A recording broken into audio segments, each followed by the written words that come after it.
Download our app today and enjoy tackle-busting benefits with great odds, more markets and same-game multi every NRL match at Palmerbet. Gamble responsibly. For Gamblers' Help, call 1-800-858-858.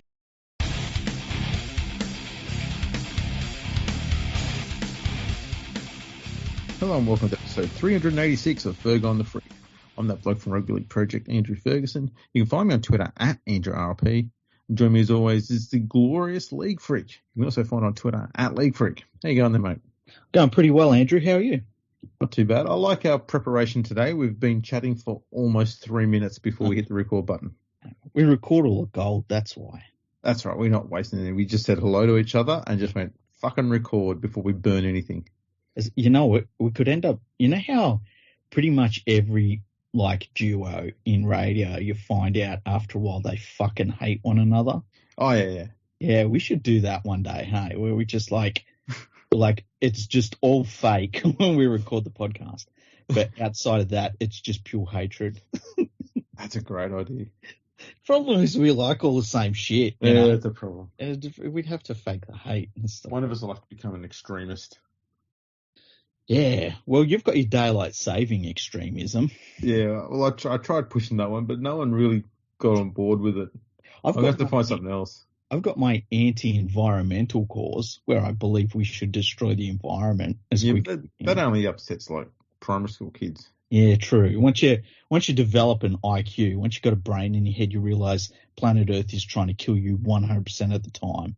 That's why there's other animals here. Exactly. Anywho, it's been a quiet week in the footy world.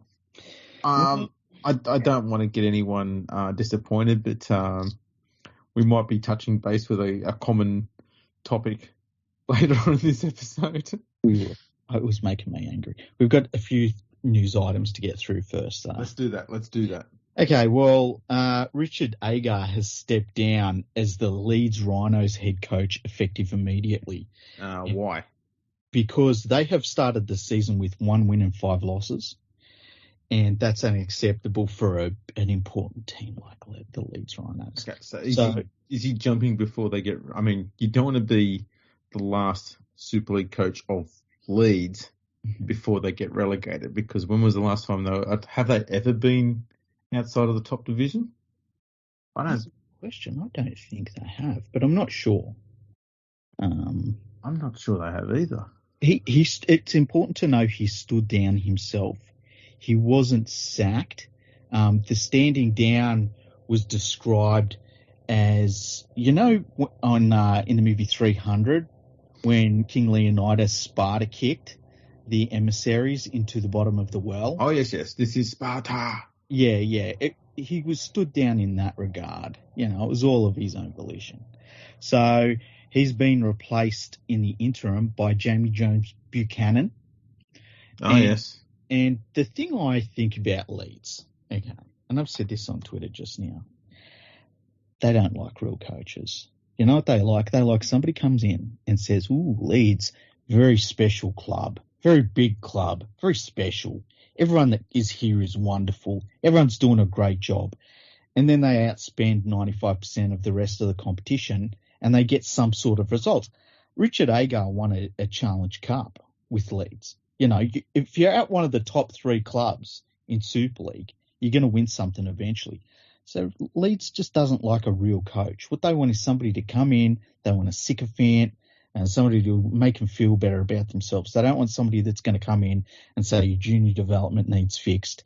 A bunch of these football directors and rugby directors and, assistant coaches you've got, they're fucking useless. They need to go, and we need to restructure the club completely. They don't want someone like that. They want somebody that comes in and says, mate, it's good to join yous all. So I think they'll just get some fucking name. They'll get someone in that'll say all the right things. They won't get a coach. I'll get a former player. That's easy. Just get a former player, because you don't need someone experienced. You get a former player. They've already been paid well. You can just give them any old income. Yeah. I was just looking at their run so far this year. They've had a pretty tough run, though, to start the season. I mean, they lost to Warrington by 2 points. That is doable for any club. Warrington's not exactly complete trash. They can win more games than they lose. Unless it's an important one. That's right, but this is round one, so it's as far away from important as possible. So Warrington is always going to be a good chance. That's true. They lost 34-12 against Wigan, at Wigan. Mm-hmm. Anybody can do that. Mm-hmm. They lost 10-4 to Catalan. Mm-hmm. Catalan made the bloody grand final, and they only lost by a converted try. There's nothing disrespectful or disappointing about that. Yes. They smacked Wakefield Trinity 34-18. Everyone does that. They lost to, possibly one of the strongest teams in the comp, Hull FC, 31-8. Yeah. But the only one that hurt, and this is probably the one that did it, is last Friday they lost to Salford 26-12. Well, the thing I think about Leeds, and I would say this about any of the three highest spending clubs in Super League, because they've got a salary cap, but we all know it's bullshit. Yeah, it's a notional thing. Yeah. I would say this. It's like Santa Claus. Yeah, pretty much. Oh, it's like the fucking Easter Bunny. Like, yeah. Has anyone seen him? No, you're going around shitting out chocolate. Exactly. Any of those top three sides that struggle, fuck them. Fuck them. I got no sympathy. It would be interesting to see what would happen and whether they'd change, like Super League or the RFL, if they would change anything about the competition if either of St Helens, Wigan or Leeds got relegated. 100% they would. 100%. They would expand the competition immediately. They'd be like, you know what? We're going to expand the competition. So 14 teams. Oh, look, Leeds automatically qualifies. Yeah, we're just not going to let Leeds go down, and we're going to bring in. We decided we wanted to bring in fucking Batley. Well, Featherstone's. I think they're the top team. Whoever. It wouldn't matter. Whoever. Some local town club. Yeah. I'm also having a look here on the ladder. Yeah. I'm only looking at the ladder before last week's games. Oh, you should look at it after last week's games because it's okay. It's interesting. You see, if you look I was looking at it after round 5. It looked very interesting. Mm-hmm. Okay, let's have a look at the top 5, shall we? Okay. First place, St Helens. Yes. Second, Catalan. Yes. The top 2 teams last season, the top 2 here. Third place, Wigan. Mm-hmm. Fourth place, have a guess. I know because I've got the ladder here in front of me. Okay, well it's fucking Huddersfield. Yeah. And I just like to say too, Huddersfield with the second best attack and the second best defence. Oh no, third best defence. Mm-hmm. Jesus Christ. Hull FC 5th, Warrington 6th, Salford 7th, Wakefield 8th, and then you just forget the rest. Yeah, who cares about the rest? One interesting point to note is that this week, St Helens were forced to leave their comfort zone up there in northern England. They were forced to travel all the way to Toulouse. Oh, that would have been miserable because their fans wouldn't have been able to go. Yeah, it's all about away fans. But, it's a lowly place to lose. They're a wonderful club, St Helens. They're not afraid of anyone. They lost. They lost. They lost. They were beaten. They lost 22-20. And it was the first Super League win by Toulouse. Yep. Now, can you imagine? Add another, conservatively, 25 hours worth of travel time on top of that. Okay. Then you factor in the heat, because I know it's our autumn, but, it's still 15 degrees hotter here.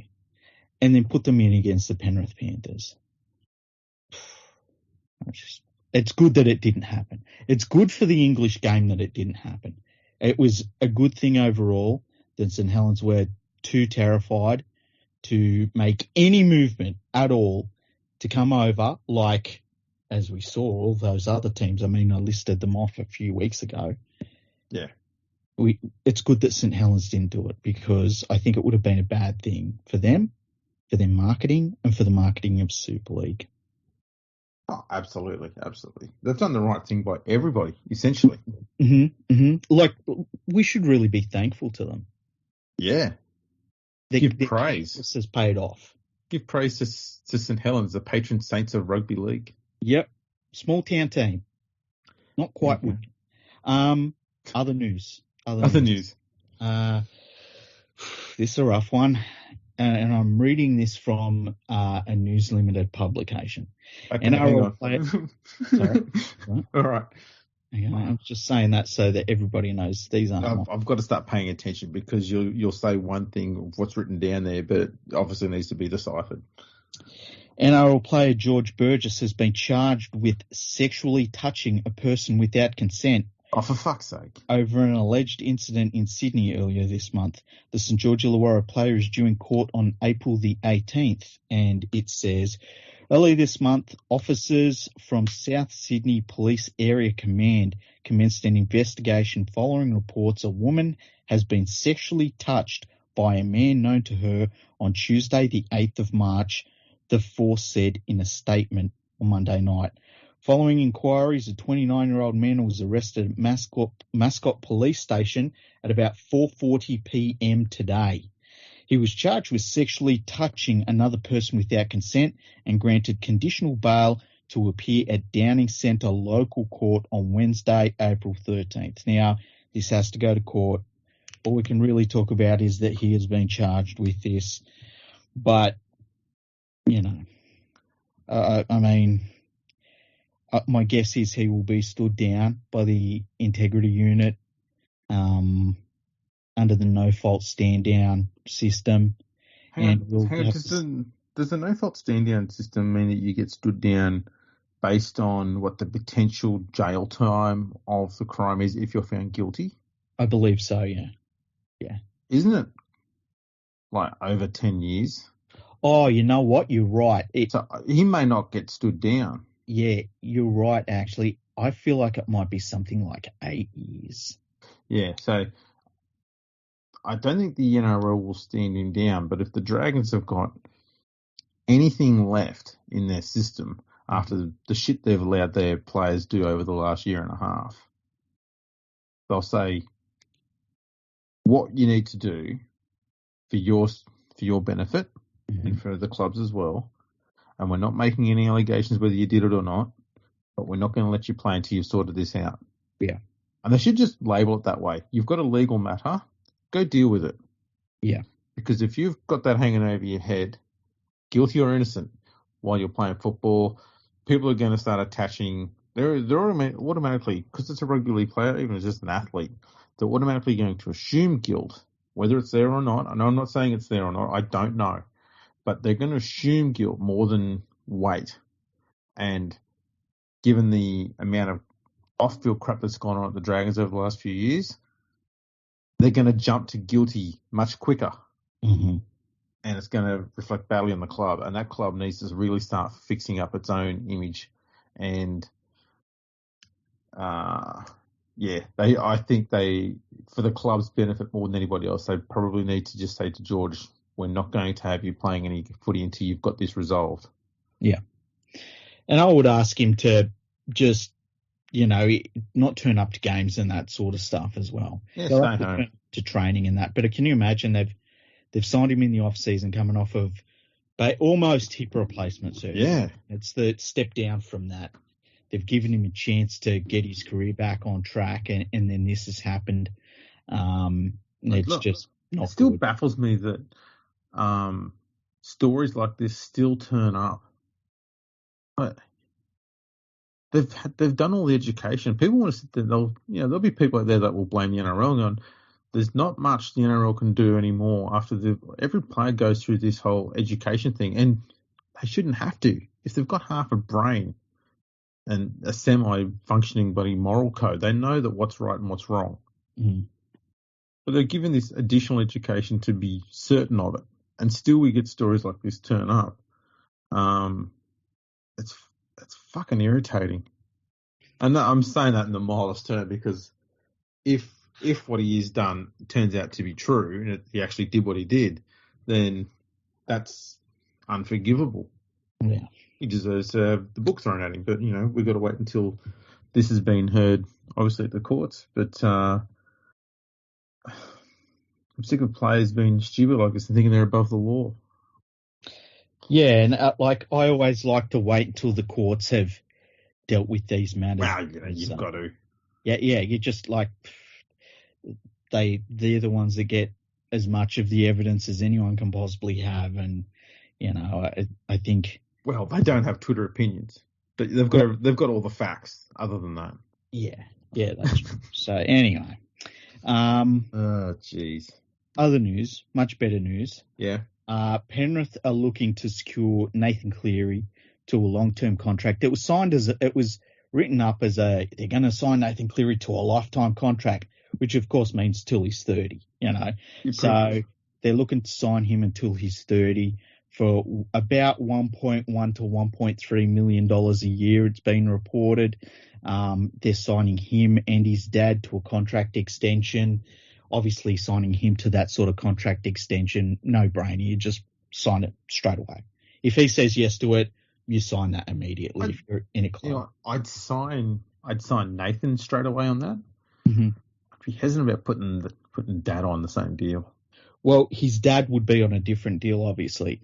So long as he's on a deal where he's probably getting a bag of chips at the end. Well, his dad is looking to maybe coach only for a few more years. Apparently, his idea was that when he won a premiership, that he wouldn't coach for too much longer than that. And he said that he would like to coach for a few more years still.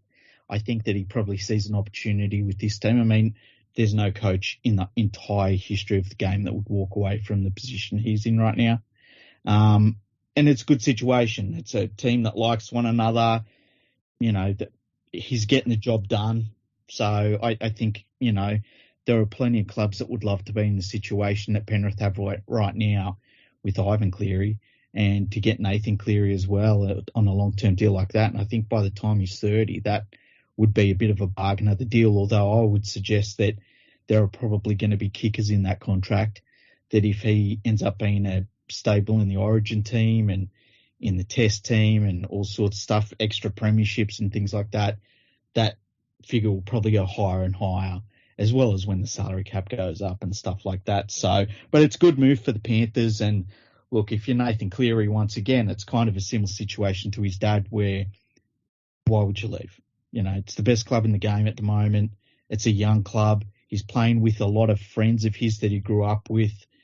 There's always new talent coming into the team, and his dad's coaching him. Like, there's not a better situation out there for him. So, that's good news anyway for the Panthers.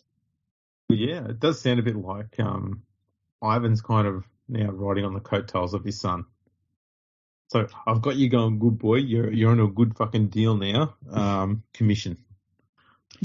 Yeah, it makes you wonder if you're Ivan Cleary, right, and you get to a point where you're like, I did my job here at Penrith, whether that's they win other premierships or they don't. They're not going to be premiers forever. Eventually, it will fall away. And if he then steps down at that point, it's difficult for a coach to walk away from the game voluntarily. Like, there's been very, very few coaches that have said, you know what, I did it and I'm giving up now. I'm not going to coach anymore. Can you think of anyone that's done that? That honestly said, I'm a good coach, I'm leaving in a good situation, and that's enough for me.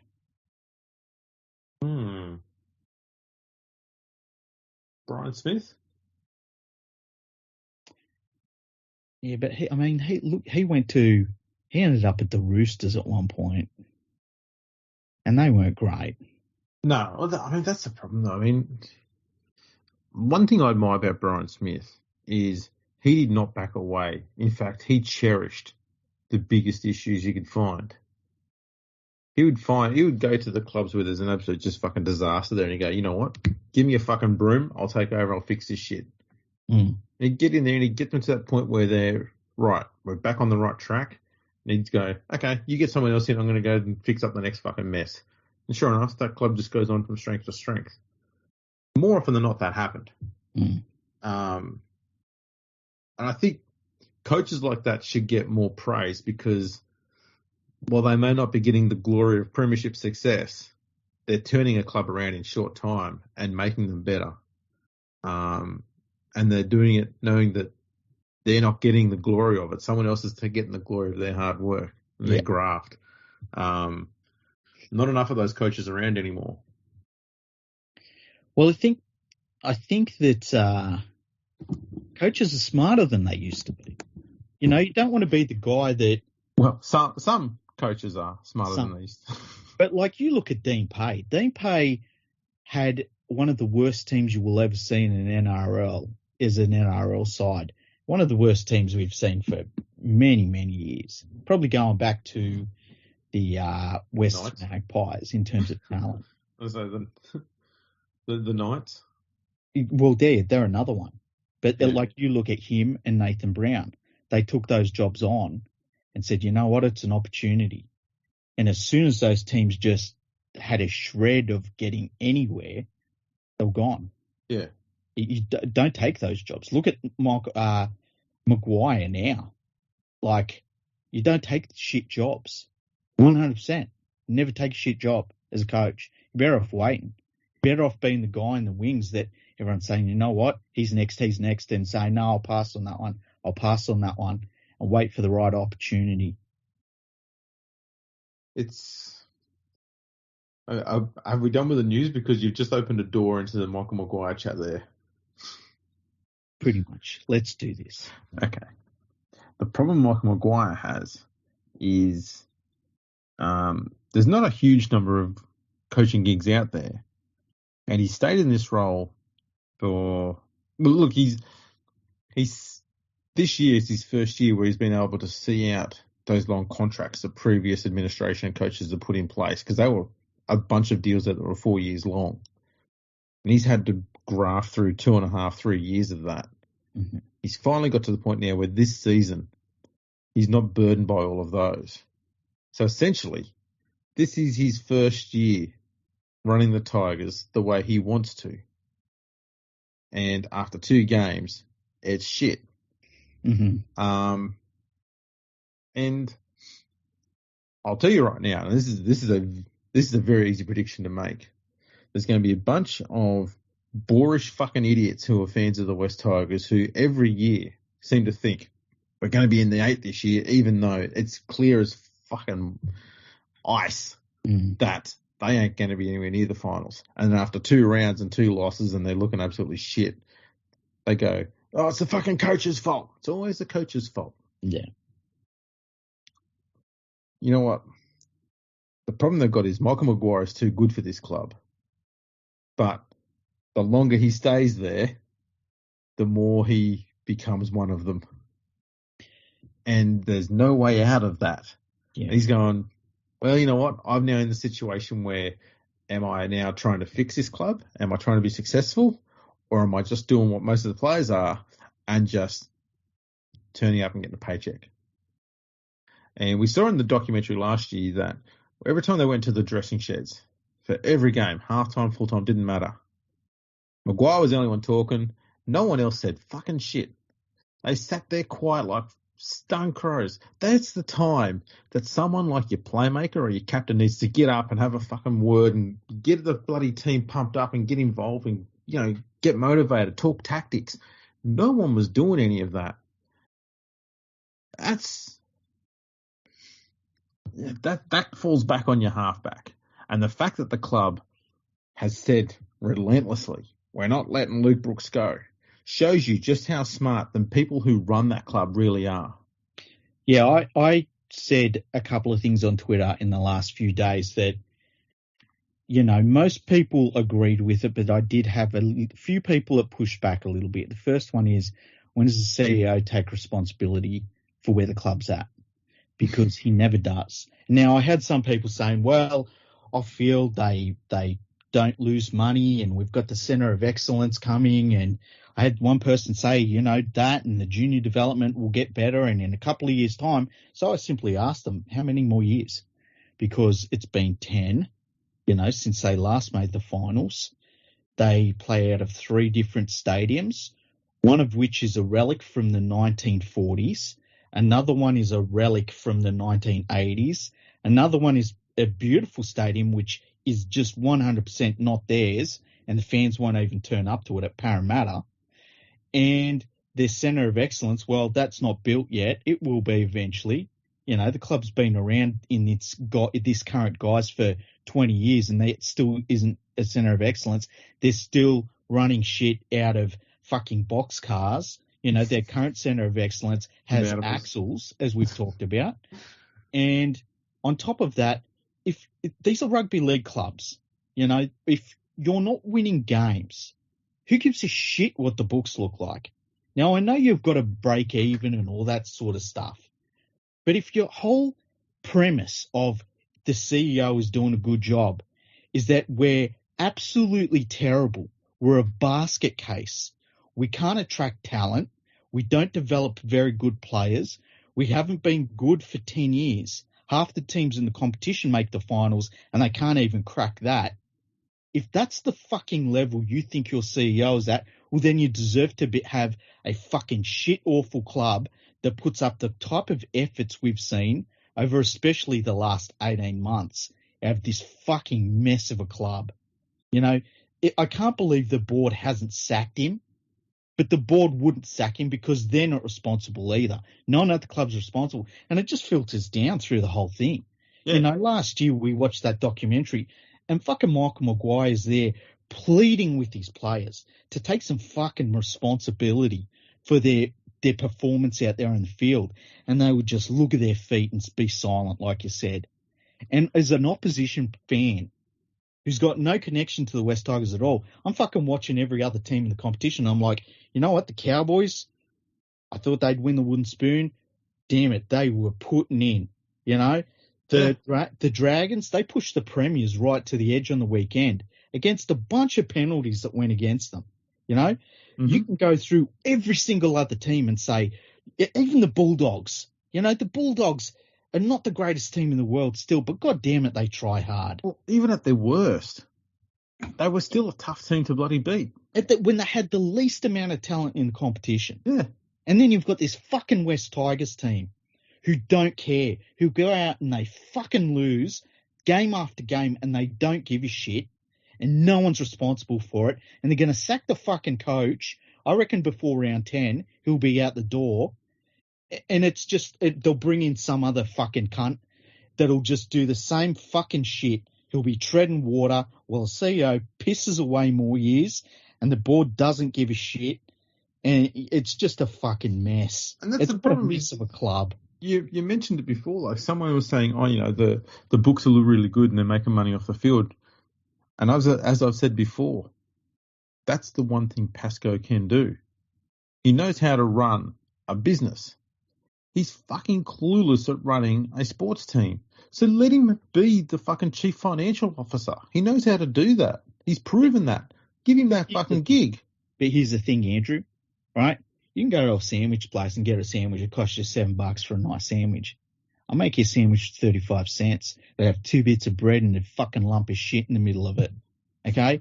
That's what the West Tigers are doing. I know, but I'm just saying, like, the problem this club's got is it keeps defending the wrong people while throwing the other wrong people under the bus. And so you're constantly protecting the people you should be getting rid of and getting rid of the people you should be hanging on to. And it's a constant cycle that they've done for more than 10 years. It's fucking ridiculous. Yeah. And every time it's sack the coach. And you're going, it's not the coach. You know, we need some hard truths. Let's have a look at it. David Nofaluma. The fucking commentators love him. He is one of the most frustrating wingers to watch in defence. Half the game, he'll stay outside his man and the players will run inside him because he's got that fucking useless defensive centre, James Roberts, next to him. And Roberts just looks at defence and it's like he's looking at a Chinese algorithm. What the hell am I doing here? Pick a fucking man and tackle him, you dickhead. He doesn't. He stands there looking around and going, how can someone so fast be so slow and inept defensively? He's clueless. And Nofaluma will half the time stay out wide, and the other half time he'll run in to try and help out his wing centre, and both times the attack just figures him out. Let's just hold the ball up and run towards him and wait for Nofaluma to do something because we know Roberts won't. Yeah. And as soon as one of them commits, bang, you make your play. You're through. I said it in a tweet the other day. All you got to do is run a simple 4-man play on that side of the field. One runner runs straight, one running angled in towards the post, the one running in the post is obviously your first receiver on the closest line to the half. The bloke running straight is running between Roberts and Nofaluma, and just have your winger outside. You'll score. Either the half takes on the line himself and scores. He gives it to the close runner, and he runs back inside and scores. You give it to the outside runner, he goes between the two and scores, or you just wait for Nofaluma to rush up and in, and then you give it to the winger and he'll score. It's so easy, and that was the one thing that was frustrating me at watching the Knights, because they kept going to the other side of the field all the time. I went, you guys could have racked up fucking 60 points over here. Yeah. And every week they do it. And yet here's the club going, let's give Nofaluma a fucking 5-year deal. And go, why? What's he done to deserve it? He's a bog average winger, you know. Yeah, he scored a shit ton of tries a year or so ago, and everyone's going, oh, he's had a great season. And they were talking about him playing at fucking Origin. Piss off. You know, he doesn't have the defensive ability to read it. Roberts is hopeless. He really is. And look, the other thing is Luke Brooks has had a commitment from this club for a very, very long time. He is now a seasoned professional. He is no longer a young halfback. He's almost a veteran player, you know. And he's 2 seasons away from 200 games. Yeah. Now, Jackson Hastings didn't do much in his first stint in the NRL and went over to Super League to resurrect his career. Played pretty well in Super League, but a lot of very average players have done that. He come back for an opportunity because he wanted another crack at it. He has come into this West Tigers team, and in 2 games, he has completely dominated everything that Brooks has done. He has become their number 1 playmaker, their number 1 initiator of everything. He is talking to his forwards and his teammates, telling them where he wants them to be. He has even ran out of dummy half a bunch of times in that game against the Knights, because the dummy half was just fucking terrible, absolutely terrible. And I'm watching Jackson Hastings, and, you know, he's not the best player. He's all right. He's serviceable. I think in a really good club with a good 5'8" outside of him, he'd be all right. You know, he'd get the job done for you. But he's a competitor, and he's always been a competitor. When he was younger, that was half of his problem. He tried too hard sometimes, and he tried to do things that were beyond him. And he slowed that down with reps in Super League, and that's good to see. But to see him come in and in 2 games go, fuck this, I'm taking over. And Brooks just passively, there's nothing. There's no fire. There's no talk. He doesn't control anything. There's nothing at all out of him. He should be dropped. It's over. It's over for Brooks. If they can push him onto a different club, they should take if another club comes to them and says, you have to play half of his salary, do it. Because it is over for Brooks. He's not a first grader, because a first grader isn't that passive. No, I fully agree. I've said all along, his skill set is good enough for the NRL, but he does not have the ability to communicate with the team around him. He can't organise anything. He can't run plays. And if you're going to be a halfback, you need to do those things better than have a good kicking game, running game, passing game, all that sort of stuff that he can do. His skill set is completely flipped. If he went the other way, he'd be much better. I mean, Chad Townsend talks on the field, and that makes him a better halfback than Luke Brooks. Mm-hmm. Luke Brooks has got far more skill than Chad Townsend will ever have. But the fact that Townsend can organise things, he may not be great at it either, but the fact that he can do it to some degree makes him better than Brooks. And Brooks is, I don't know what they see in him, why they want to hang on to him for so long. It's got me baffled. I don't know why. Of all the players in that team, he is the last one on the list that I am putting any long-term faith in, and they're the opposite. They're like, he's our player, he's our man, and it's like he does nothing. He gives you nothing. He's not a competitor. It's over. The Brooks thing is fucking over, and it has been for a long time now. And I think Hastings, for all of his faults, and he, I'm saying that like he's the worst player in the world. He's not. He's a competitor. if Brooks had half the competitive edge that Hastings had, we wouldn't be having this fucking conversation. Brooks needs to communicate. That's his fucking problem. Just anything. I would love to see Jackson Hastings with Luke Brooks' skill set. Ugh. Fuck me, to be brilliant. But Brooks is just wasted talent. It's just over. They can't wait anymore, Andrew. They've done everything they could to try and coax it out of him. Madge has been more than lenient with him.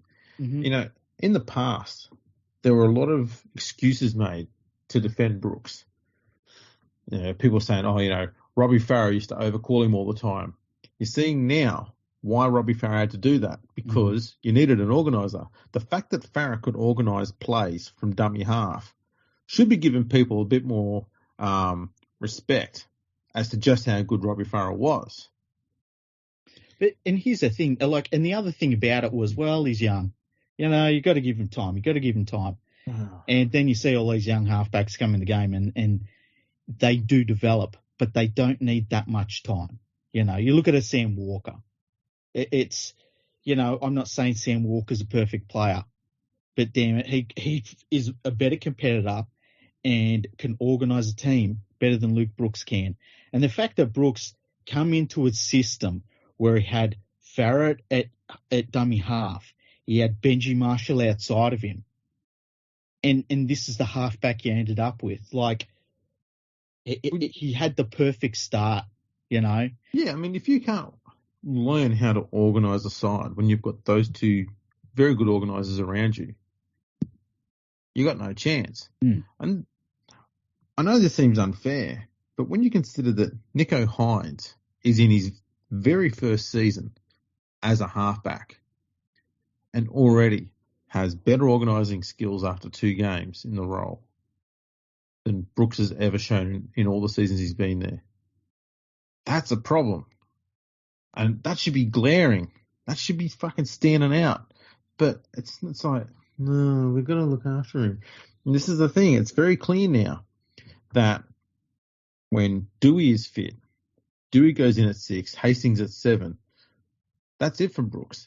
All Brooks is doing right now is keeping his seat warm until Dewey gets back from his injury, as far as I'm concerned. Mm-hmm. I wrote this season off at the start of the year, like I do with most Tiger seasons, because nothing they've done has ever given me the sense of hope that this is going to be the year things get turned around. It just doesn't. Because at the end of the day, the one common denominator that makes teams great and hard to beat is good defence. And the Tigers, every time they have a bad season, we've got to get better attackers. And going, you got to stop leaking points, you fucking idiots. Mm. They never focus on this. Never focus on it. They got to stop leaking points. Their defence in the middle is, let's call it passive. Mm-hmm. On the edges, it's fucking guesswork. And on the flanks, especially on the Nofaluma bloody Roberts edge, that's got to be the worst defensive pairing in the competition, bar none. Outside of when was the Canberra centre? Oh, Croker. Yeah, Croker and anyone. You could have Croker and the best defensive winger. No, I rate Croker a better defender than James Roberts. James Roberts is by far the worst defender in the game. I would. Oh man, James Roberts is the worst defender in the game. This is not even a debate. I would. Oliver Gildart came over here in just 2 games, has completely outplayed James Roberts in every facet of the game. And I'm not saying this is a derogatory comment to Gildart, but the fact is he's only been in this club, in this competition for 2 games, and he's shitting all over Roberts. That's true, but that's pretty easy to do as well. That's my point. That's how bad Roberts is. I think Croker is an upgrade on Roberts. I would. Oh man, I would never have Croker in it. No. I don't care what your opinion is. You're wrong. No. We fall out over Roberts. I'll put it to you like this. Okay. Penrith have decided that they need a new centre, and the only 2 available for them to buy, and they have to buy one, is James Roberts and Jared Croker. I would take Roberts. Bullshit. I swear to God. Because Croker is money in the bank.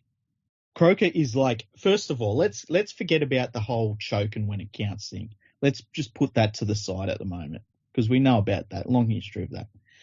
But he's the worst defensive reader I've ever seen ever, with just in all of rugby league.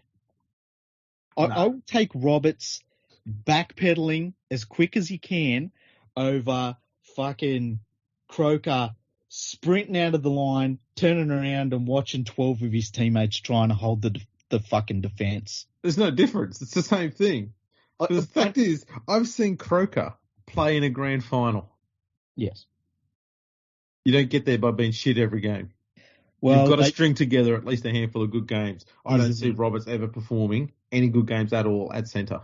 Ever. I would take Roberts over Croker. You're mad. 100% of the time. You're mad. 100% of the time. I have zero faith in Croker, and you know what?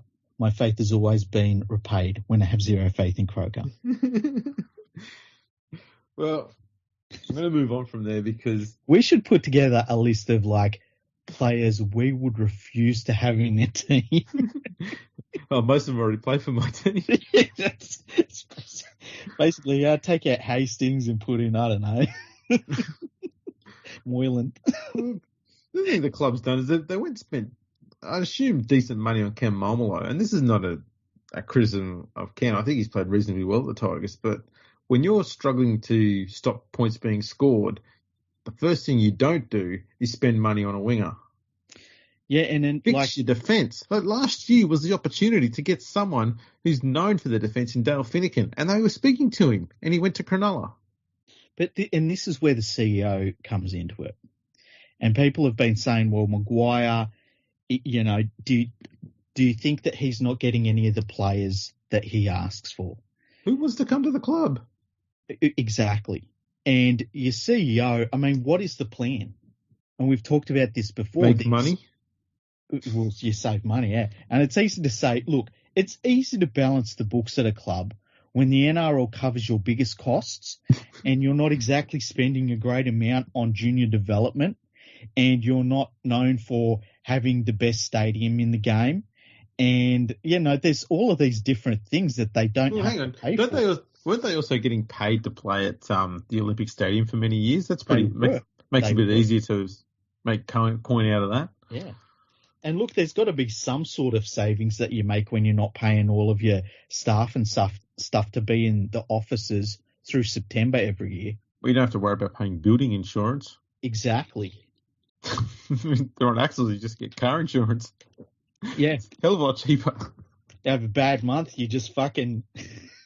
Oh, you know what, Andrew? I bet pay the $500 excess to get a new one. I bet you money they rent those things. I bet of course they do. They rent them. This is another thing that people seem to talk about a lot, is the centre of excellence. Like it's going to help them automatically stop leaking 30 points a game. How? How? How about the fact that this club currently, and look, it was formed by two clubs that had been around since 1908, but I'm willing to put that aside. This club has been around for 20 plus years now, and they still haven't got their permanent centre of excellence. What the fuck have they been waiting for all this time? Like, what the fuck? I don't know. Yeah, I don't know.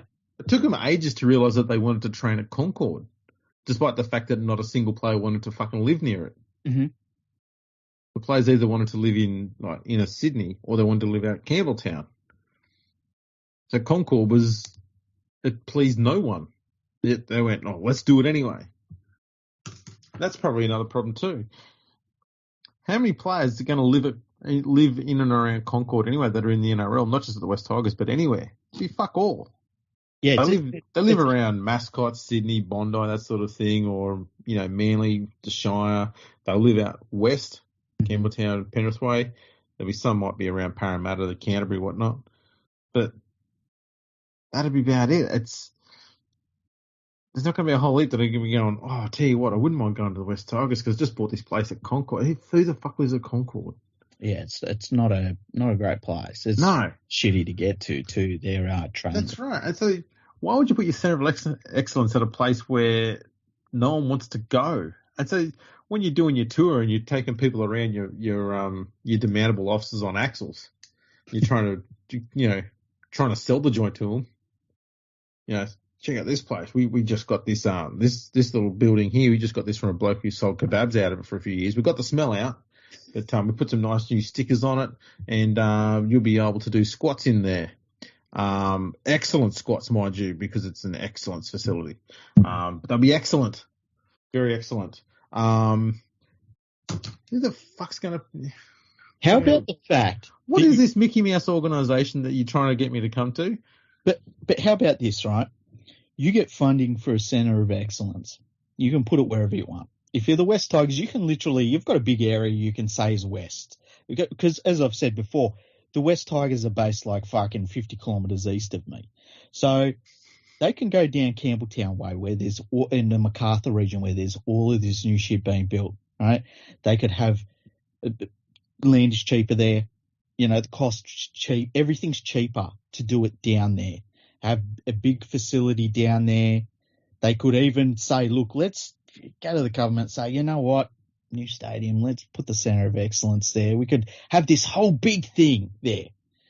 But no, they shoehorn a fucking centre of excellence in the back road of a fucking shitty little suburb in, the inner west of Sydney that's crap to get to. Anytime there's any traffic, it's fucked. And it's a former rugby union ground, isn't it? Or is it still a rugby union ground?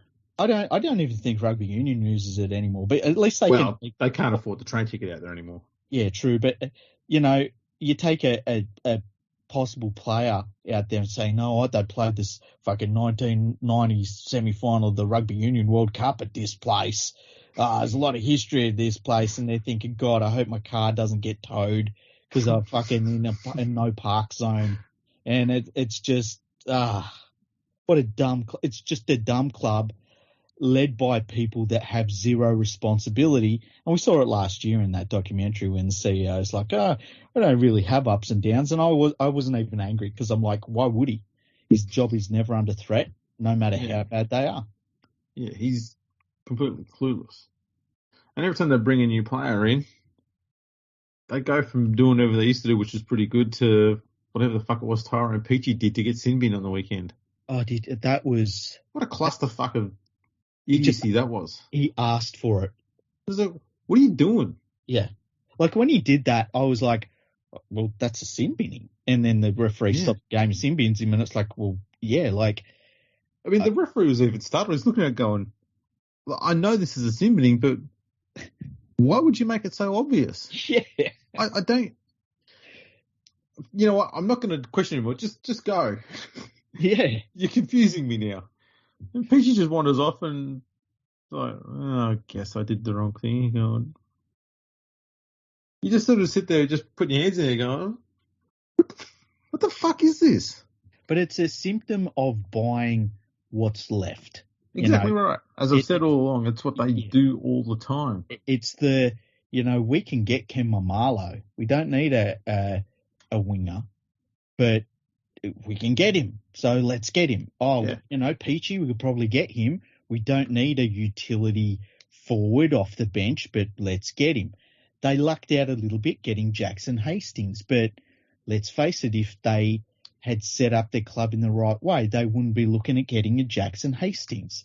And it just goes down the line.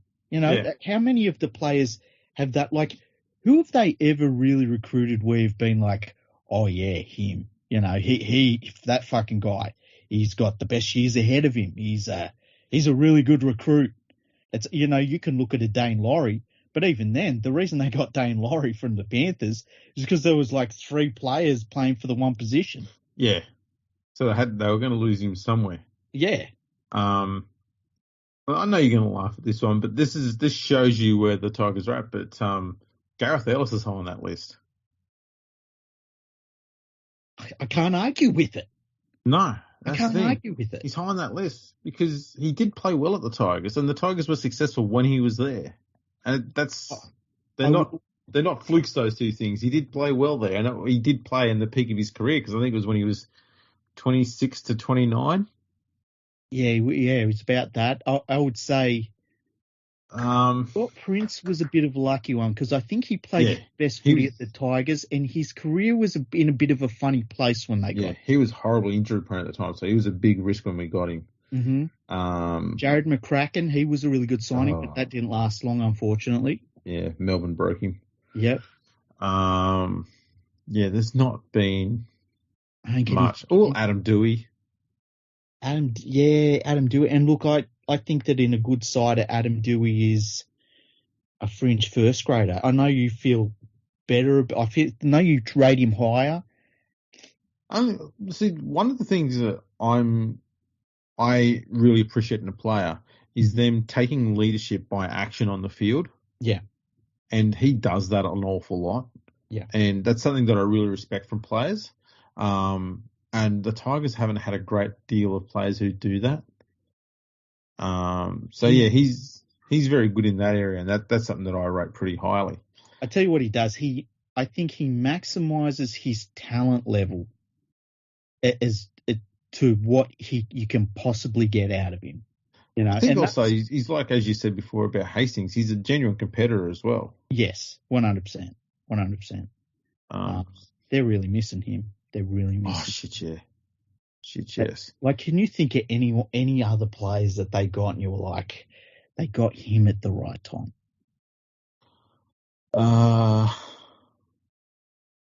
Like, they probably got the Pat Richards the first time. I mean, this is where we're at, though. Yeah. Like, I'm thinking to myself, you know what? They kind of got maybe the best years of Bo Ryan's career. He was a junior, though, I think.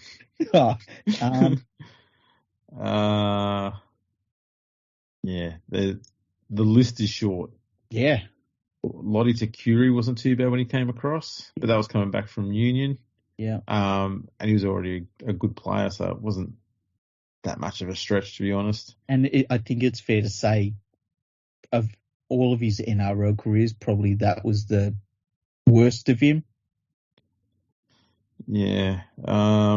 Jason Moody. He was all right for him. Keith Galloway. Oh, Hodgson. Oh, Brett Hodgson. Yeah, fuck. That guy, though, was an absolute gun no matter where he played. Even when he was finishing up his career over in England. Yeah, he was he was elite. He's one of those blokes where if there weren't so many good fullbacks around at the time, he probably would have played a hell of a lot more rep footy.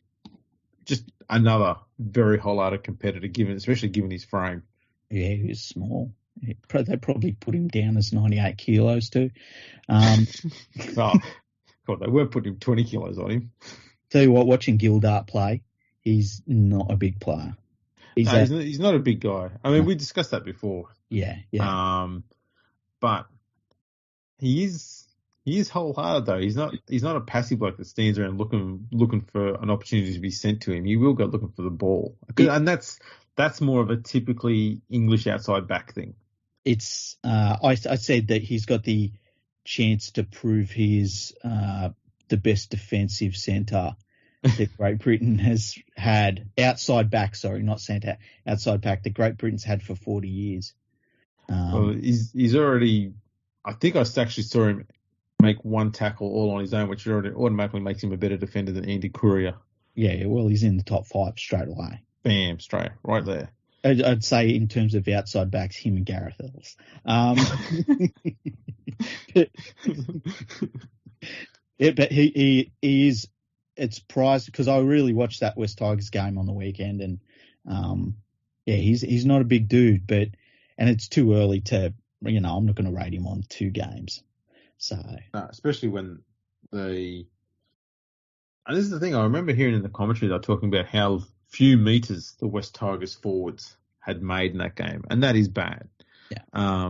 That comes down to complete lack of direction coming from your hooker and your halfback in the spine.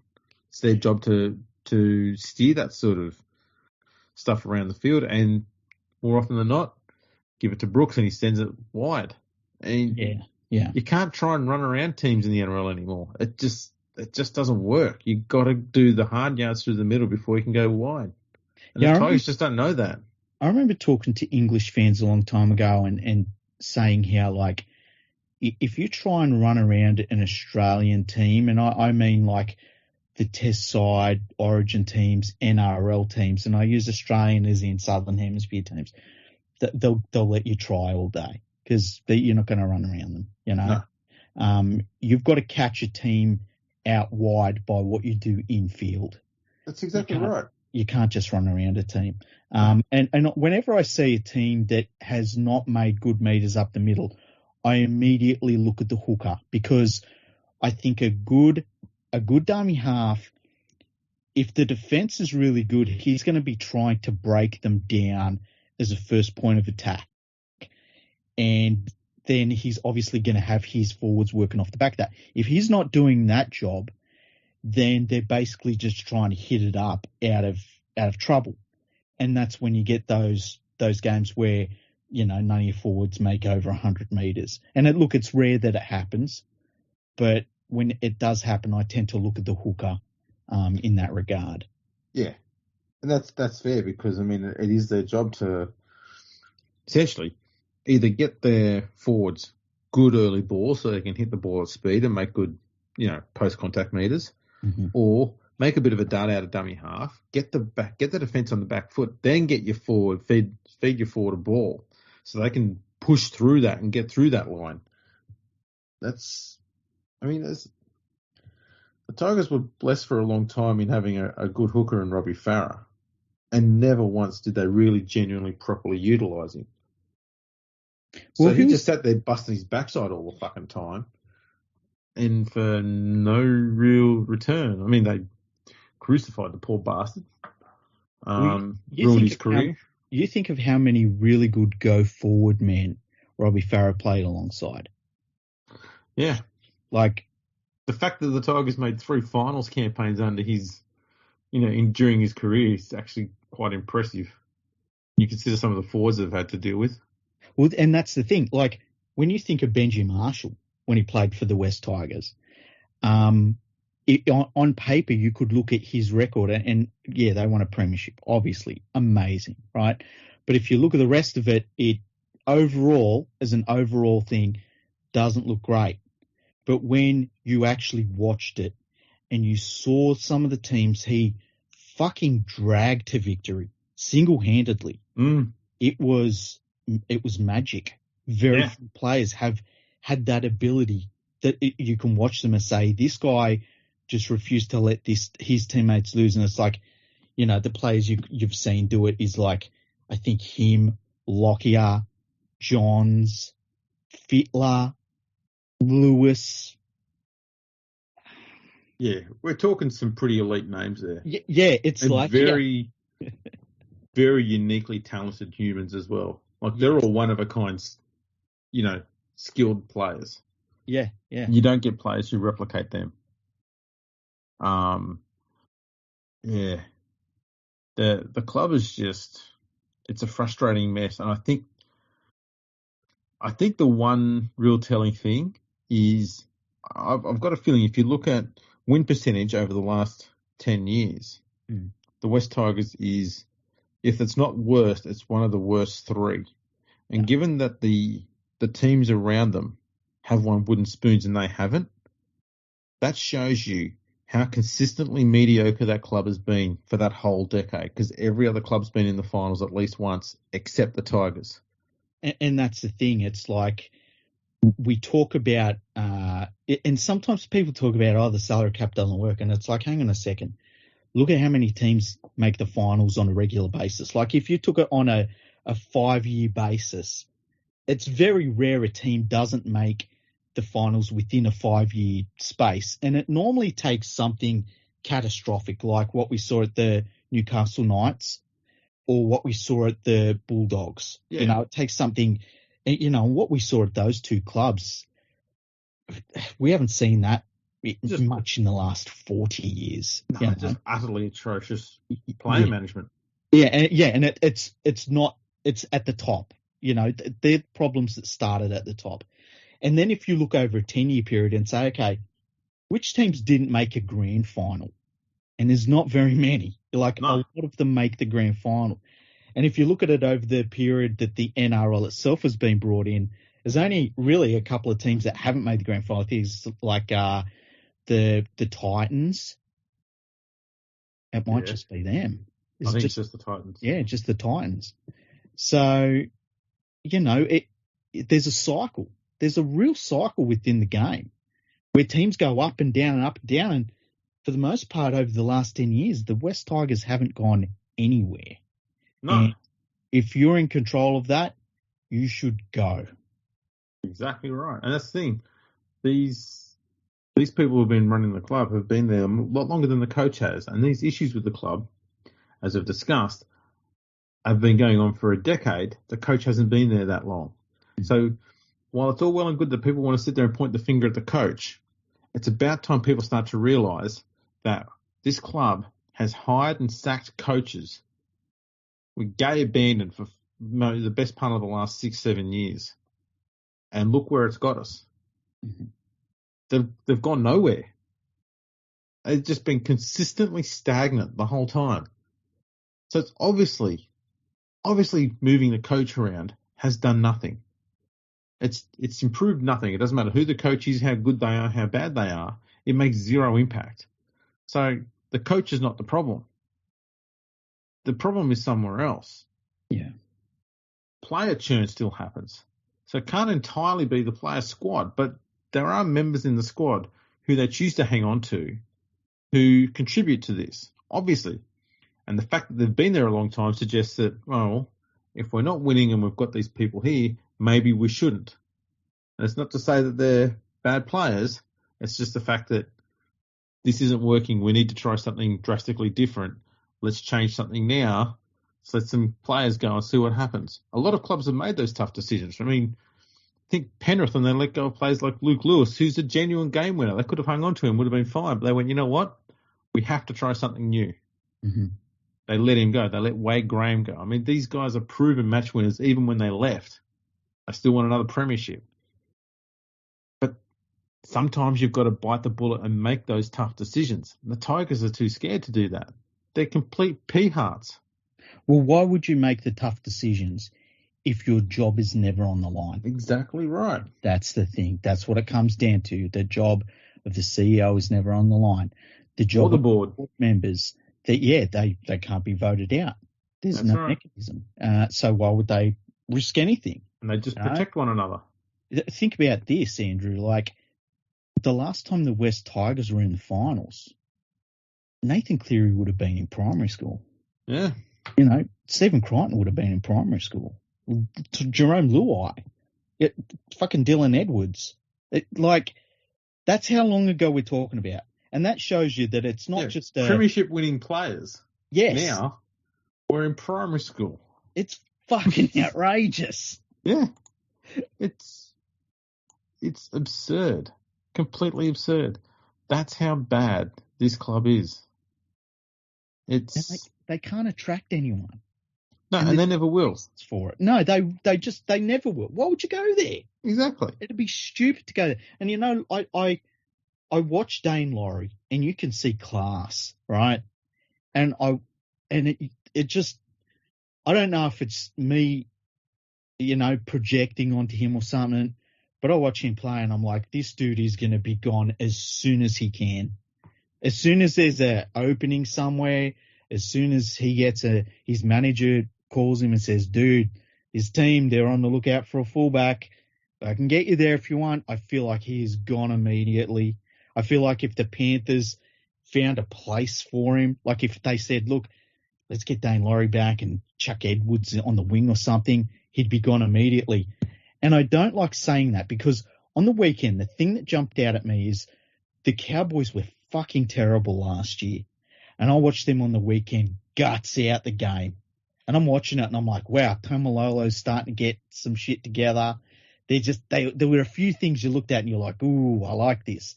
And it was the same thing with the Dragons. Like, I thought the Dragons and the Cowboys were going to be bottom three teams. And I watched the Dragons and they made a real game of it. And I'm seeing some of these teams that last year, some of them were tragic. And this year, watching it like the Knights. I'm loving watching the Knights at the moment because it's been such a turnaround from last year, and then the West Tigers, and it's like, oh, this is the same shit. Yeah, it's the same shit. It's the same shit as at the end of the season when you expect them to start tailing off. Now they're doing it in round 2. Yeah. And you get the feeling that they're going to run into someone over the next few weeks who's just going to batter them. Oh, absolutely. It's not far away either. I think they've got the Warriors this weekend. So they'll get another week where they may be able to look competitive. Mm-hmm. Not saying they're going to win. Hastings won't be there because he's got that dangerous throw. I think it's 2 weeks, 2 to 3 weeks. That's right. So that's not good. No. I wonder who's on their draw actually this week. Oh, for the next few weeks anyway. Let's have a look.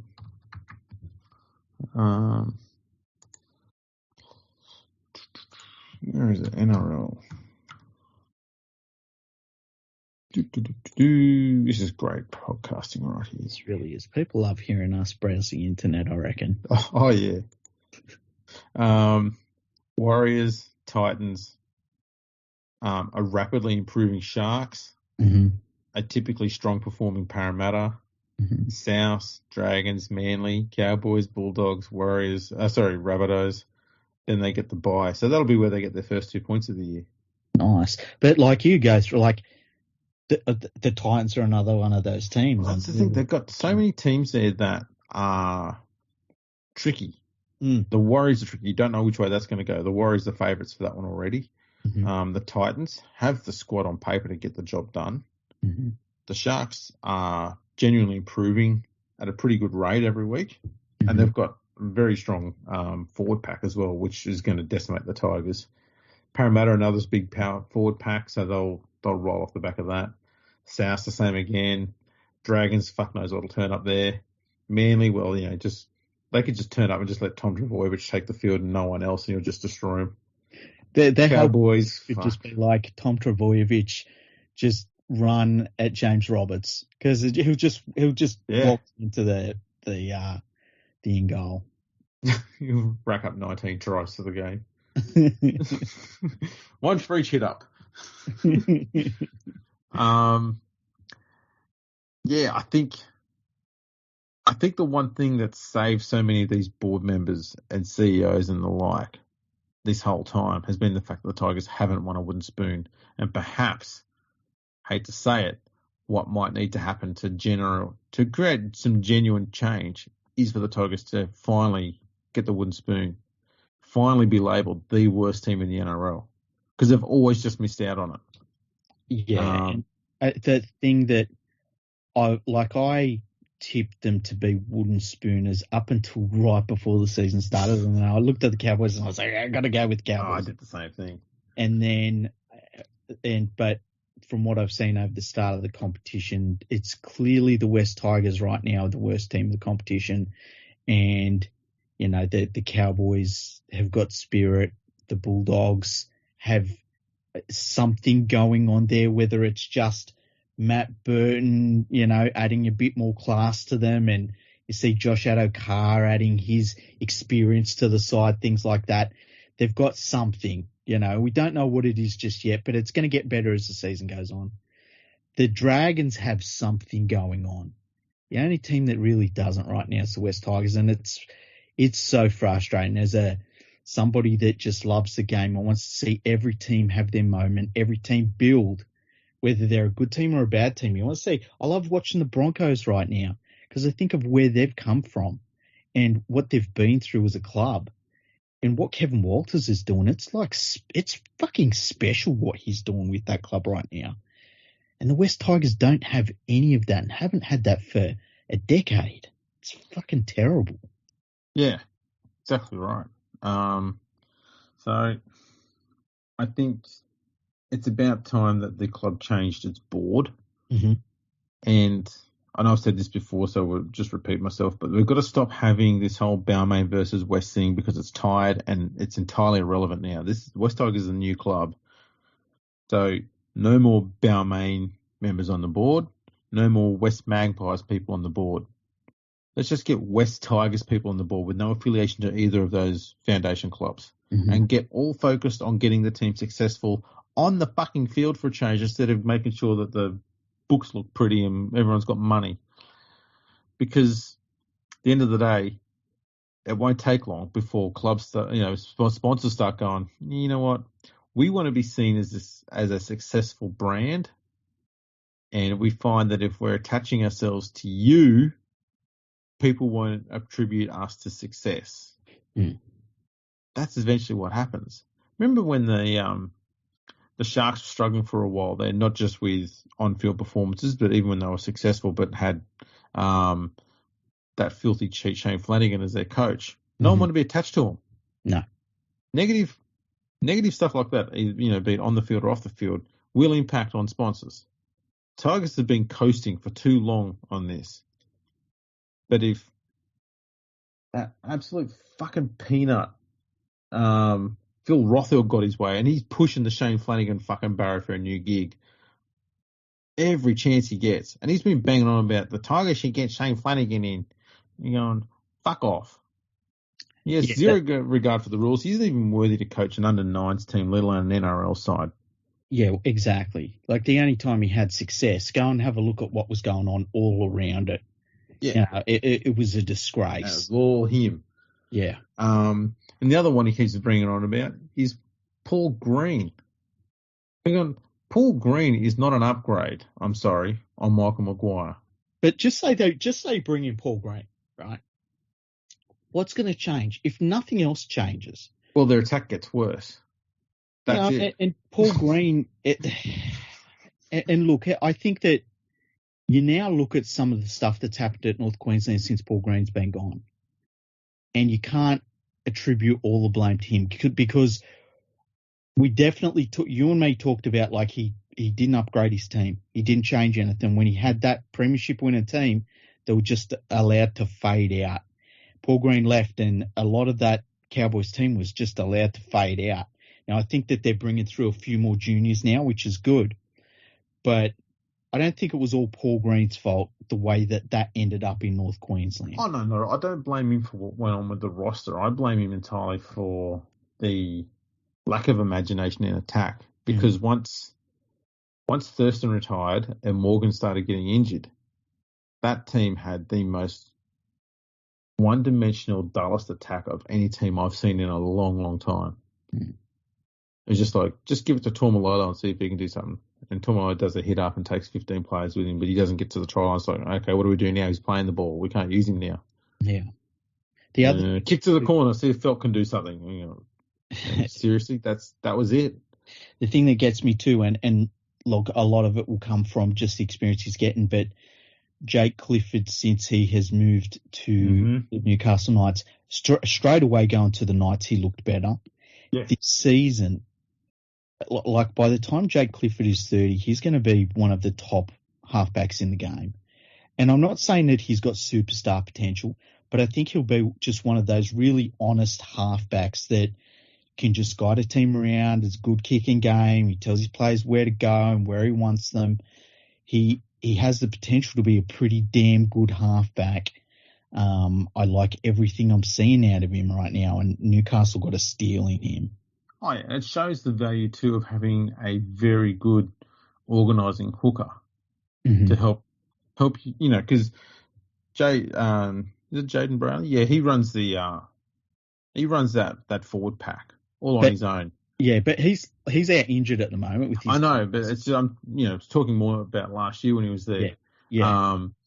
And so because he's able to run that forward pack on his own, it means that Clifford only has to think about organising where they will run when they're on the attack. And as in point scoring, attacking sort of areas, and kicking game and setting up the outside backs, that's how it should be for a halfback. Yeah, it should be that simple and that straightforward. Tigers don't seem to understand any of that except for the coach, the one bloke they want to get rid of, the one and only bloke showing all this passion and talk about wanting to, and desire to want to get success on the field. He's the bloke that people want to get rid of. That's the problem. There's too many people at the club, fans and officials, who want a quick fix when they don't realise that what the club needs is not a quick fix because they don't work with this club. We've done enough of them now to know that's fact. What they've got to do is go, right, where's the fucking broom? Let's start this shit now. Start at the top. Pascoe, as I said, making financial officer. Get him out of the running of the club. Get him out of the running of anything to do with the football team and its on-field stuff. Get him away from all of that. He can play with the fucking calculator. Let him have it. And then the board. You know what? You've had your fucking run. You're all gone. New ones in. And focus then on, right, Maguire, tell us what you need to have a good defensive side that we can build a team around and work from there. That's what they've got to do. Stop putting players on. No, not one player at that club who's been there for at least the last 3 years, all of the last 3 years, deserves to be getting any 4-year deals. No. Yet Nofaluma got one. Yeah. Fuck off. It makes no sense. Makes no sense. So stop doing that. You know what? If it was me, I'd say, right, as of now, every single one of you, you get a 1-year deal. And, like, what would they lose? That's the thing I don't understand with That's West right. Tigers fans that are saying, well, it's not CEO and stuff. It's like, if you replace him, what are you losing? You know, it's not like there's anything here to hold on to. No, like, even if somebody said to you, look, if you get rid of the CEO, you lose Jackson Hastings and Adam Dewey. It's like, all right.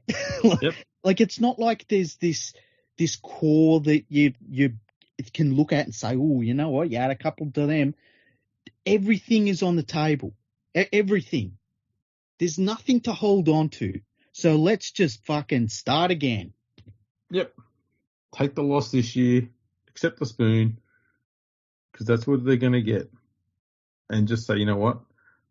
Let's back the coach for a change. Sack the players. Because I know they always say, oh, it's cheaper to sack the coach. Mm. Is it though? How much has this club spent on paying out former coaches while still paying out a current coach?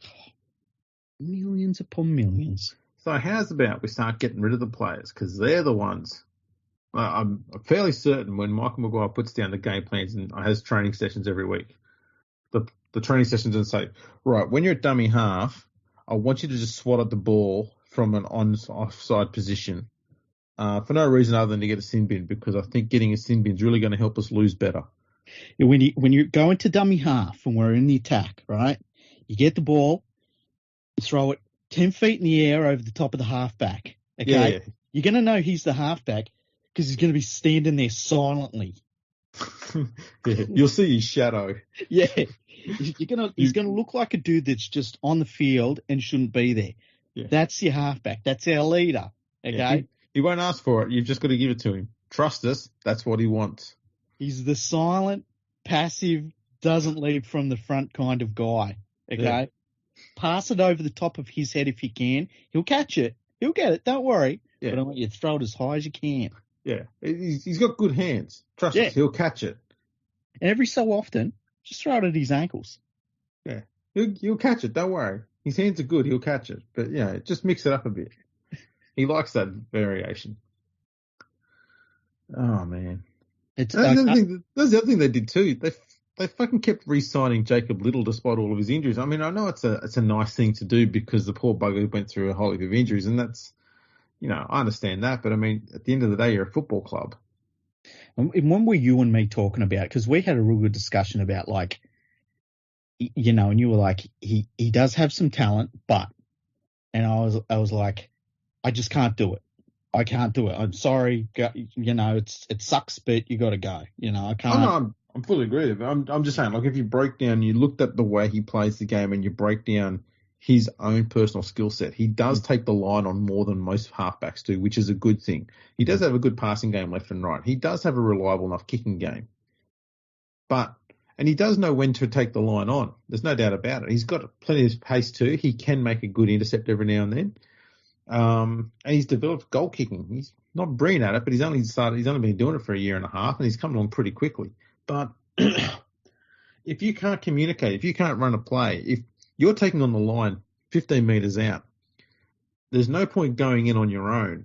If you're a halfback, you need to have option runners left and right. and not just one each side, a few different angles, and you need to be calling that shit. And he doesn't. You watch how many times in a game, you watch Luke Brooks playing in the game there. You watch how many times he gets tackled with the ball and not a single player around him is moving. They'll just stand around watching. That's his fault. If you're going to take the line on, you need to be telling the players around you, right, come on, we're going up now, and I'm going to use you. And you sell lines that you're going to run, knowing the opposition is going to hear you and make them think, oh, he's going to use this bloke over, he's going to do that there. And you're not going to do that. You know in your head what you're going to do. But if you don't have those option runners running for you, opposition just goes, halfback's running, you tackle him, he's only tiny. Okay, no worries. One defender tackles him, wraps him up. Well, whoopee, now what? Yeah. And it happens every fucking game. He gets caught dead with the ball. He's taking the right option. He's running when he's supposed to. He's running at the right people on the right line. He's doing everything correct except calling a fucking play around it.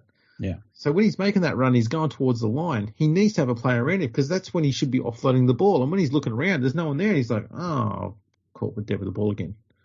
No, that's on you, mate. Make a fucking play. Call it out. Do something. He never fucking talks. It irritates me so much because he's destroying what skill he has. He's making himself only 20% effective with the skill set he's got because he doesn't talk. It's so fucking irritating. I think that's when, and to win premierships, it's not all touchy-feely, I mean, the Panthers, I know you look at the team and you're like, oh, they all grew up together and stuff. If they were shit, no one would give a shit. That's right. It's only because they're good that it's something.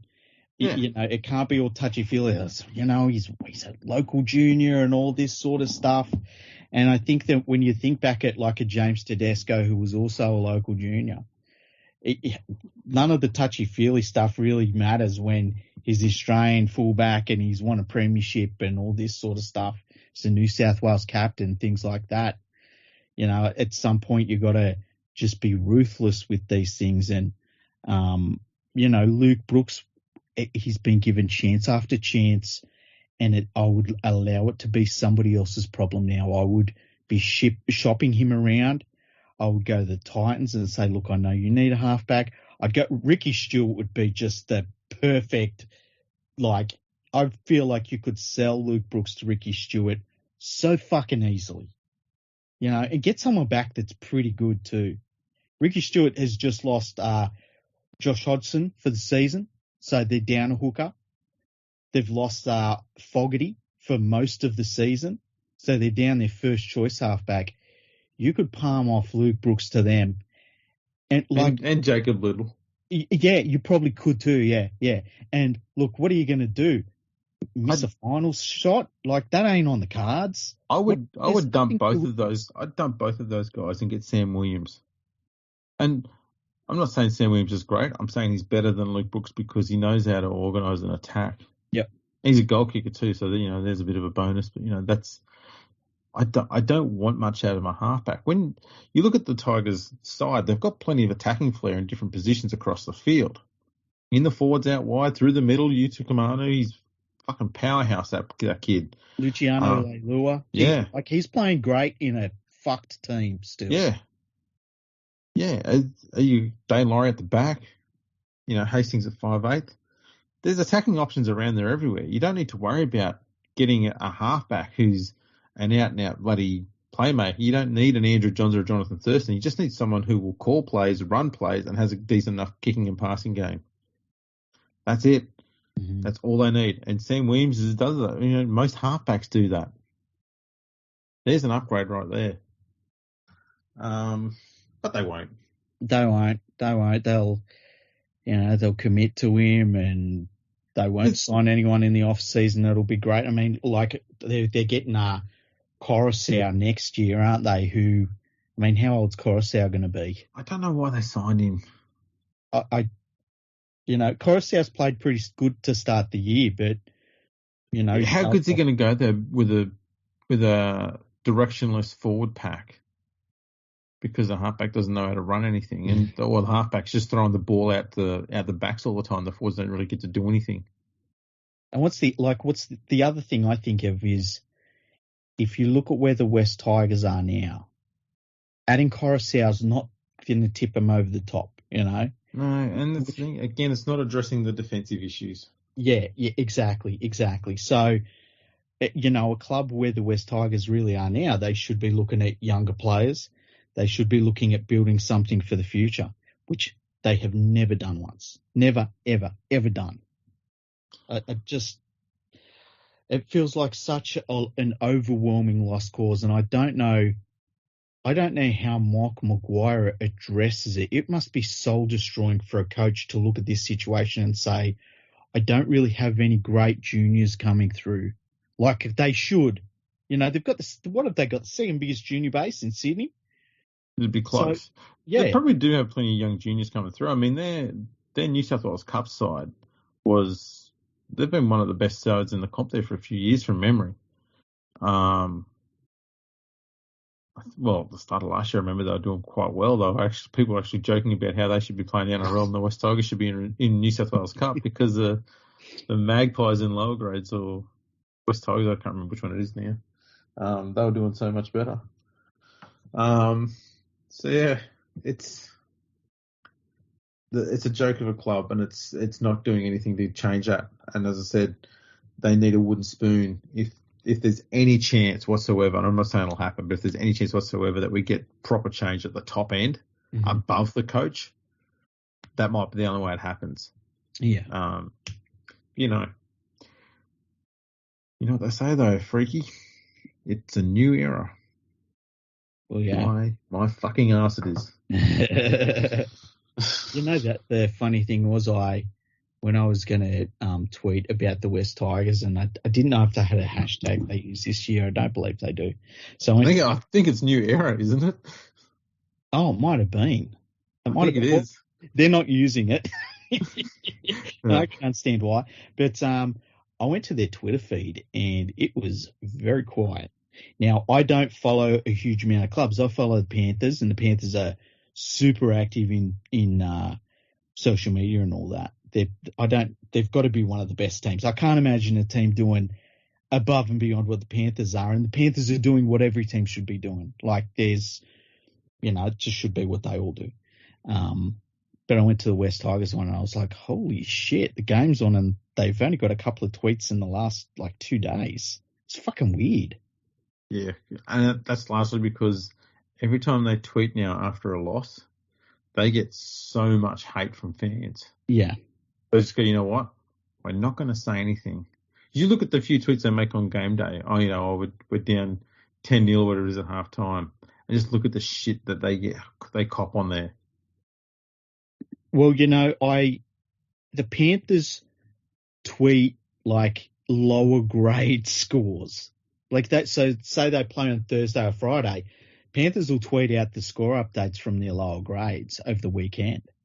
And that's in between the videos they post and all this sort of stuff. They posted a really nice video last week of Kikau playing his 100th game for the club, and they brought some of his family members over from Fiji without telling him and things like that. They brought his brother over and stuff like that, and it was nice to see. And so I was kind of shocked when I went to the West Tigers one, and it was like, I think there was, 2 or 3 tweets on game day, one of them being the halftime score. And then it was 2 days ago and stuff. And I was like, what's going on? Shouldn't there be dozens of posts today? I was kind of shocked, but at least they're balancing the books. Yeah, I suppose that's what matters, isn't it? They're not good on the field. There's no engagement with the fan base. They don't have one central stadium they play out of. They're called Wests, and they're based in the east of Sydney. At least the books are balanced. Yeah, they're good financially. Anyways, that hasn't been a purge because it's just frustration still. So it just might be a weekly thing. It might be. Hey, after watching them against the Knights, and I was fucking angry watching him. I was really angry. Oh, yeah, the West Tigers are the NRL 360 of NRL clubs. You just rage watch them. You do. Ever since, what's his name? Fucking Crocker is not in the Canberra side. I can't rage watch someone and be like, oh, this is fucking ridiculous. But I can always watch the West Tigers this year and just be like, wow, this is fucked. This is absolutely fucked. You just look at simple plays and how they break down and go, what the fuck was that? Yeah. I was watching, and I'm like, Jack Hastings is having to play around the halfback, who's earning more than pretty much anyone in the team. What the fuck? It would be soul crushing if we had souls left. Yeah, that's true. If there was any, like, you know, when hope dies, sometimes it's a good thing, and it's good that hope has been dead at West Tigers fans for like half a decade at least. Oh yeah. We crushed that shit ages ago. Yeah, that it's probably a good thing. It's probably a good thing. It gives people optimism. You can't have that. It's fucking horrible. What were some of the things you liked seeing this weekend in the footy? You know what? There was a play by the Sharks at the very end of the game, which won them the match. And usually when I've seen similar sort of plays run by the Sharks in moments where they need to win a game and Moylan's involved in the final play, he fucks it up. Yeah. And this time they changed it around. So what they were doing, I'm going off the hazy memory here. I think it might have been 2 plays beforehand. They did this thing out on the right-hand side through Moylan first, then Hines, where they would have a trailing runner, who was usually the playmaker, standing just inside the ball receiver. And so they would hit the trailing runner every time, so it went to the playmaker. So you had the decoy runner was the leading runner. He'd go through the line, and the defence got used to the trailing runner being the playmaker coming behind and sweeping out and running the play towards the wing. And they lured the defence into thinking that was what was going to happen. When Moylan got the ball on the left-hand side, the second time that he got to run this play, and the third time it happened in a row, he instinctively knew that he had to hit the lead runner, and he hit him with a perfect ball. And I don't think too much was ever said about this, but when you have a look at it in the back, you'll see Nicho Hines is standing as the trailing runner, and the leading runner, I forgot his name, might have been Wilton, I think it was standing there. And so it was all set up for Hines to get the ball out on the left-hand side and sweep around. And that's the way it looked. And that's the way the defence was getting ready for it, because they came up and started to slide towards the left touch line. And Wilton got that. He got that crash ball, leading ball in front, and it was just exactly how it was supposed to be done. They lured the defence into thinking it was going to go at the back to Hines, gave it to Wilton, he just crashed through and scored, and I went, that's how you run a fucking play. And it's about time, Moylan, you fucking realise that that's how it works, and you pulled it off perfectly. And I'm going to say it, he's had 2 good games in a row. Sharks fans don't like him. No one really does. But credit where it's due, he's played 2 decent games in a row. And I think he seems to complement Hines reasonably well. Hines knows when to use him and how to use him. And that's a handy thing. Because more often than not, the Sharks, when they've had him, they've gone, right, you're now the playmaker, Matt. And he's like, well, okay, I'll just go and do some fancy shit and see what happens, and none of it works. But now he's in the back seat, and Hines uses him when Hines wants to, and it works so much better. It's interesting watching Hines play, because I feel like he's experimenting with his game and the game in general, and what he's pushing to see what he can actually do in a game. And it's not the sort of development you normally see from a half. And it's really interesting to see. And it's coming off of the back of him playing a really different role for the Melbourne Storm. You know, he's almost playing, it's like he's playing half fullback, half back. Yeah. And it's this weird kind of game, and it's kind of working out. It's really interesting to see. So I like watching that. I tell you what, I liked on the weekend seeing some of Jason Taumalolo started doing some Taumalolo shit. Yeah, he did. Like, he's starting to, like, he's about 2 or 3 weeks away from just fucking some team up. Yeah, he looks like he's finally getting back to some good form again. Yeah, he was. The first week he looked like he was carrying a bit. He needed a run. This week he looked like he needed half a run. But there were just things he was doing, like getting to the line and putting on a bit of footwork. The other thing was like carrying 4 or 5 defenders with him, and he's getting there, which was really cool to see. And I just like the fact that they put it to the Raiders as well. Interesting for the Raiders. I think that they almost need to go back to the drawing board, but we've said that a few times about them, and I feel like they might be a team that might need that rock bottom to do that, unfortunately. But then again, they've also had the guy that they thought was going to start at hooker. He's gone for the season, and their halfback. Like, it all is different if Fogarty's there, I believe. So, it's a bit rough for them. The Knights should have scored 50 against the West Tigers, but I think that that's part of their development as a team as well. I think you can see this year the Knights are focused more on trying to be better defensively, which is the smart thing for them to be doing. Yeah, they're lacking a little bit of that attacking flair. Like, they're not a really good attacking side, but they're trying hard this year, and it's so great to see that turn, because last year they were fucking terrible at times. Seeing the Broncos beat the Bulldogs, and just the way that they're in the contest again. I tell you what, Kevin Walters, he took over a team that was like a club that was broken, and a club where you and me were saying, I don't think he's the right guy for the job. He's too emotionally invested in it. This is the dream job for him, and if this doesn't work, he will not get another job after this. And God damn it, he took that broken team with that broken defense, and what he's done with it is so damn special already. Especially in such a short period of time. Oh. And the amount of broken that they were. So broken. Immensely brilliant stuff.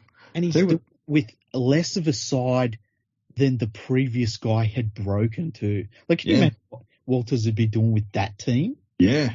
Fucking hell, they'd be good. But so to see that, it's like, but honestly, it makes me emotional to think of what he's done with that team. It's incredible. And see him on the sideline watching the game with Alan Langer as the trainer, and they're both like studying the game stoically as this young team that they've got going, that they've kind of made of bits and pieces, and there's, youngsters in there, guys coming back from injury, guys that they've stuck with, and Adam Reynolds is back out there now for them, and there was something really special about that for me. So I really like that. The other thing we need to talk about probably is the fucking Eels, who all of the fucking talk coming into this year about, I've never heard a team talk about a trial game more than the Eels did about that Panthers game. I don't know. The Tigers talked up their game against Manly last year in the trials pretty well. That's true. That got them through the first half of the season, that trial performance. But I tell you what. Parramatta is, I'm pretty sure we've said it a few times already, their attack can be pedestrian. Yeah. And the one key player for the Sharks that will never get credit for it because he does the dirty work, Dale Finucane has really locked down that middle section for the Sharks defence, because that's what he did at the Storm. That's just what he does. He's a defensive fucking genius, that bloke. And because Parramatta are, let's be honest, they're flat track bullies. Yeah. When they can't get through the middle, they're kind of a bit lost. Yeah, and what you usually get is, Mitch Moses will kick to a corner, and because Mulatalo's on one wing and he's like 19 foot fucking tall, you're not really going to out-jump him anyway. So you're kind of left with Qatar on the other side, and he's reasonably good under the high ball anyway. The only time that the Eels defense, the Eels attack looks threatening is when Mitch Moses does some weird fucking freaky shit that he picked up at the West Tigers. I'm going to say freaky shit. I'm not saying it's stuff that works all the time. More often than not, it's a fuck up. It's like it's like, what's he doing? Chipping over the top in his own half. Oh shit, he got it back. Yeah, Yeah. That sort of thing. It's shit that you had to do at the West Tigers in order to try and spark something to happen because you just had nothing else. Yeah. And that chip and chase try was a perfect example of that. It was a very good, very, very good piece of work. Only Moses could pull shit off like that. But yeah, the rest of their attack, very, very average. Very average. And I think there's a lot of believing their own bullshit in that side. And a lot of the stuff I've heard out of the Eels, and I think you guys haven't fucking done anything yet. What are you talking about? And let's be honest, that scoreline really flatters them because the Sharks scored 4 tries to 2. Yeah. It was goal kicking that kept Parramatta in the game. Mm-hmm. So Sharks genuinely were the better team for well over the majority of that game. Sharks' attack is pretty handy too. They're really using the different sized bodies they've got in the forward pack really well. Yeah. So I do like what they're doing there. Hines is dynamic. And you know what the thing is about him? He's clutch. Yeah, he is a bit, eh? He's really clutch. So you saw there, he missed his first 3 shots at goal, but when it really fucking mattered, when the game was on the line, nailed it. Yeah, and when they're stuck and they really need something to happen, he tends to make stuff happen. Yeah, well, he goes looking for the ball too. He wants to be that person. Yeah, that's your clutch player. Yeah, and that's the thing. And really, in his situation, he has no right to be doing that. No. This is a guy that is starting his first proper season as an NRL halfback who come in as a replacement for the Storm's fullback last year and then would come off the bench and all sorts of weird shit for the Storm. They have him playing weird, they've got some weird situations with their team. They can do that sort of stuff. And yet here he is, as you say, he's like, give me the ball. I'll make it happen. It's really weird to see. I'm really enjoying it. Yeah, they're very interesting to watch at the moment. Because they're playing a type of football that we haven't really seen them do much of. I can't wait to see that side with that attack with Wade Graham in form on one edge.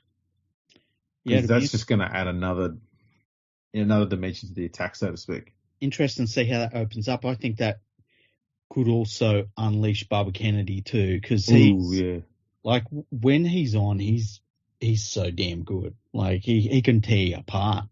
Absolutely. The other question is, the Panthers really had a game of it against the Dragons on the weekend. And we saw them belt the Seagulls in the first game, but then you look at the Seagulls against the Roosters, and they were really bad. They weren't good at all. I know they're missing Cleary, and they've got a bunch of players out there. I think they're missing Fisher Harris. To'o is out for their next game when they take on the Knights. So that Knights game is going to be a real test for them. They're playing it at Penrith Footy Stadium on Saturday afternoon. Did the Seagulls flatter the Panthers in that first game, do you think? Do you think that they're not quite the runaway? After that first game, everyone was like, holy shit, the Panthers, look at this. I worry that they're not that yet. I'm not sure. That Manly performance was a bit lopsided because Manly won the second half 12-4 in that game. I think we all get sort of bogged down in how dire they were in the first half, but they dominated the Roosters in the second half.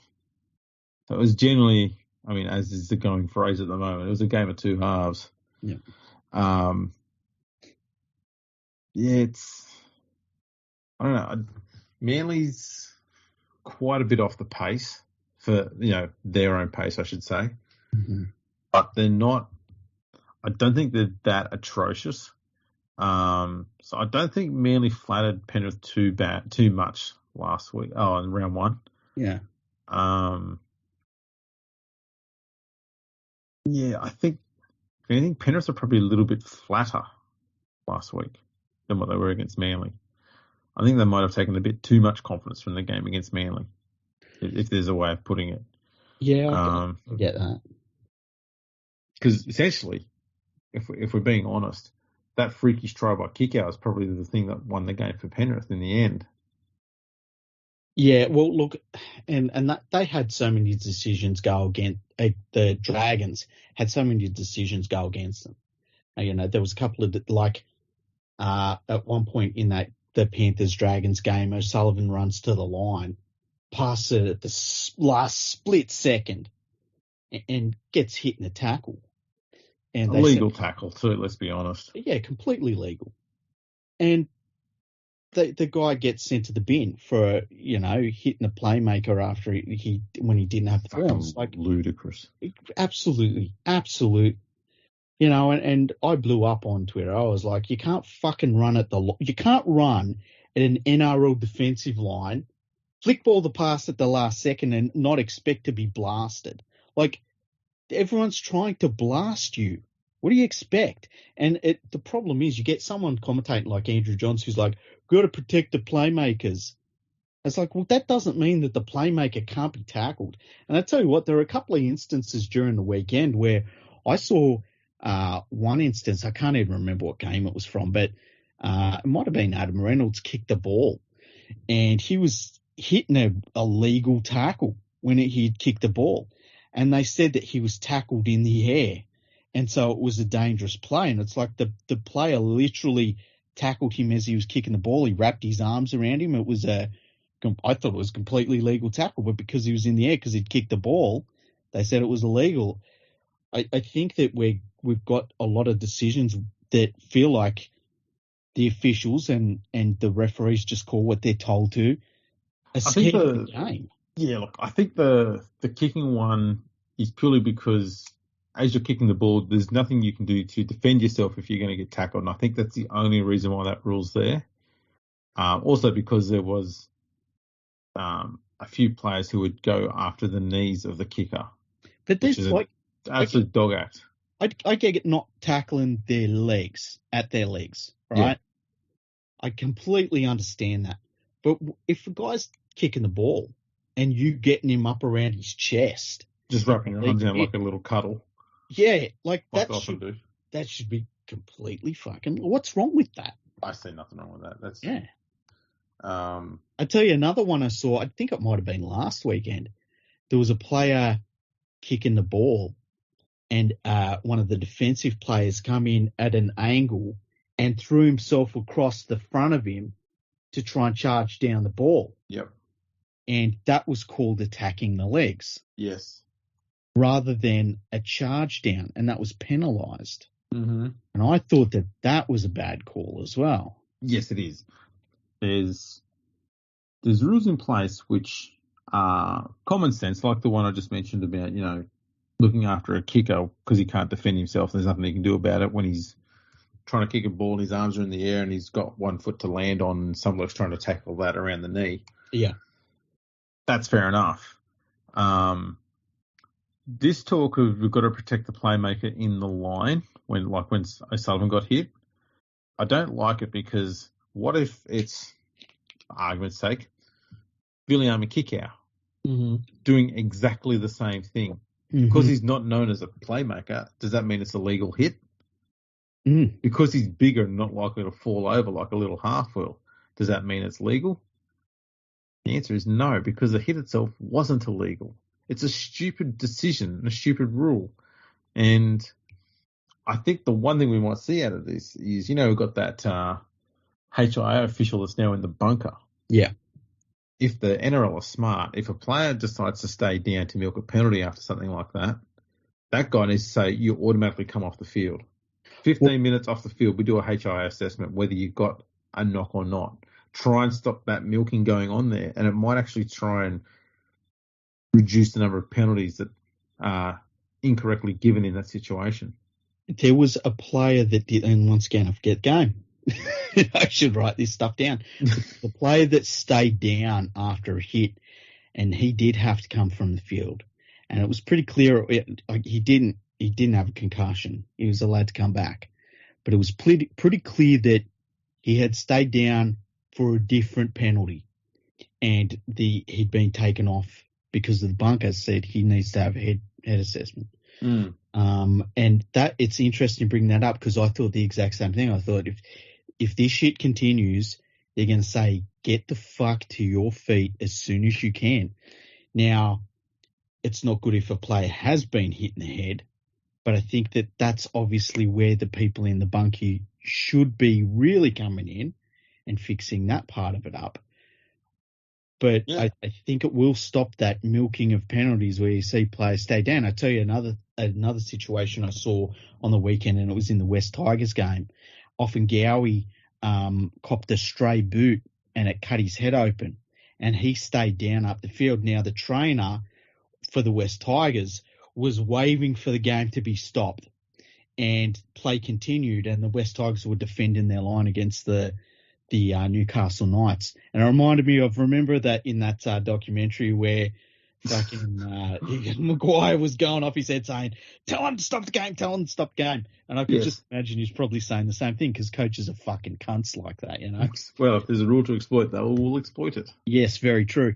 And but the referee didn't. He let it go on because that player was out of the play. He had a trainer with him. He was being looked after. And if he did have a head injury, he was going to be taken off the field, you know. And I thought that was a good thing. Yeah, absolutely. I think we've got everything out of the way. Do we have any emails? We do have a couple of emails. Do you want me to read them out for you? May as well. Let's do it. All right. Let me fire up the old email machine. My computer is not recognising my. Isn't it? No, my fingerprint the last few. And I think it's because I am using so much resin at the moment, and I think I've probably given myself cancer in the fingers. That's okay. You got 10 of them. You can lose a few. There's backups. Exactly. Let's see. You know, they now use toes as finger replacements anyway, plastic surgeons. So essentially you've got 20 of them. I tell you what, I got a wide ass big toe. You wouldn't want to use my big toe as a. Anyways. Yeah, just anything. Well, I guess it depends what you're into. Anyway, so our first message is from Mike. He says the subject is Canberra Raiders 2022 draw. He says, "G'day boys, first time caller, long time listener. I was looking at Canberra Raiders draw for 2022 and noticed a quirk in the draw where Canberra only play 2 games in Sydney. Is this some sort of record? All of these potentially could have been played in Sydney," and he says they could have played the round 4 game against the Sea Eagles at home, but instead it's in Mudgee. The round 10 game against the Sharks is in Brisbane for Magic Round. The round 11 game for the Rabbitohs, which is their home game, is actually in Dubbo. The round 16 game for the Dragons, which is their home game, is actually in Wollongong. Now, he says the only 2 games the Raiders play in Sydney are the Panthers at Bluebet Stadium in round 7 and the West Tigers at Leichhardt in round 25. Now, the correct answer for travelling Raiders fans is to attend both games in Sydney. But if you could only recommend one Sydney game for a Raiders fan to attend, which would it be? Round 25. Well, he says. Seriously, have you not seen the Raiders run of form against the West Tigers? I know it's probably not as great now, but geez, a few years ago, it was an easy 50 points for the Raiders. Yeah, it was ridiculous. It was like they scored like 60 a couple of times, didn't they? It was fucked. Yeah. I'm just gonna quickly see if I can find that list because it was ridiculous. Because he says here it's a choice between the cricket score at Bluebet Stadium or splinters in the arse at Leichhardt. They're lovely splinters if you end up putting a cricket score on them. So from 2014, they've played a fair few times but only lost twice to the Tigers. Raiders they won 27-12, 30-22, and 18-20 lost, then won 60-6, 52-10, 46-6, 48-12, then lost 20-22, then won 28-0, 20-12, 14-6, and 30-12. Yeah, they smack them.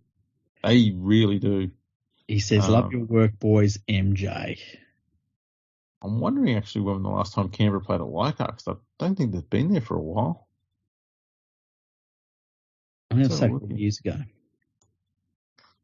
Yeah, it was 2016 when they won 52-10. Jesus, that's a very long time. The last time the West Tigers beat Canberra at Leichhardt was in 2010. Wow. Speaking of the Raiders and venues, Mm-hmm. I went to Seaford Oval, Queanbeyan, recently. Seaford Oval? Yeah, that was the first home ground that the Raiders played at. Oh, yeah, that's right. And the Balmain Tigers played there several times and never lost there. Oh, really? Yeah, so maybe the Tigers should make that their new home ground.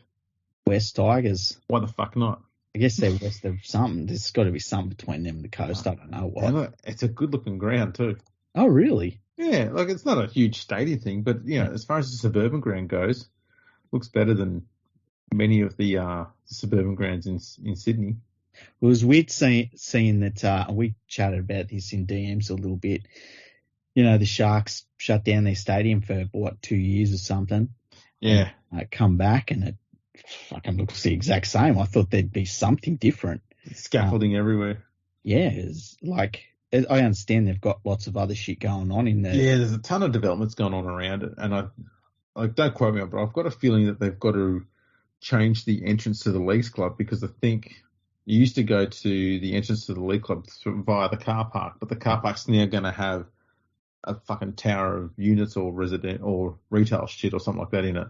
Mm-hmm. So I'm assuming they're changing the entrance to the Leagues Club, which might be why that scaffolding was on the on the big screen side. Mm-hmm. But yeah, I'll look into it, see if I can find out what's actually going on. But yeah, I think it's got something to do with the development as to why there's been little actual improvements going on at the ground. Either that or they're stripping back parts of it in order to do the proper upgrades and stuff like that. Maybe something like that, though. I believe that the precinct, precinct is going to have a Clint's Crazy Bargains in it. There's going to be a Franklin. Yeah, a Franklin's as well.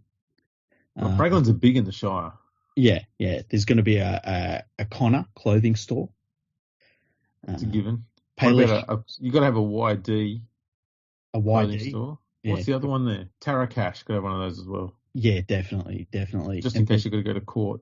Then like a dollar store, like just with random shit, like you pick up a little hand fan that's got Japanese writing on it and a fish on the front, stuff like that.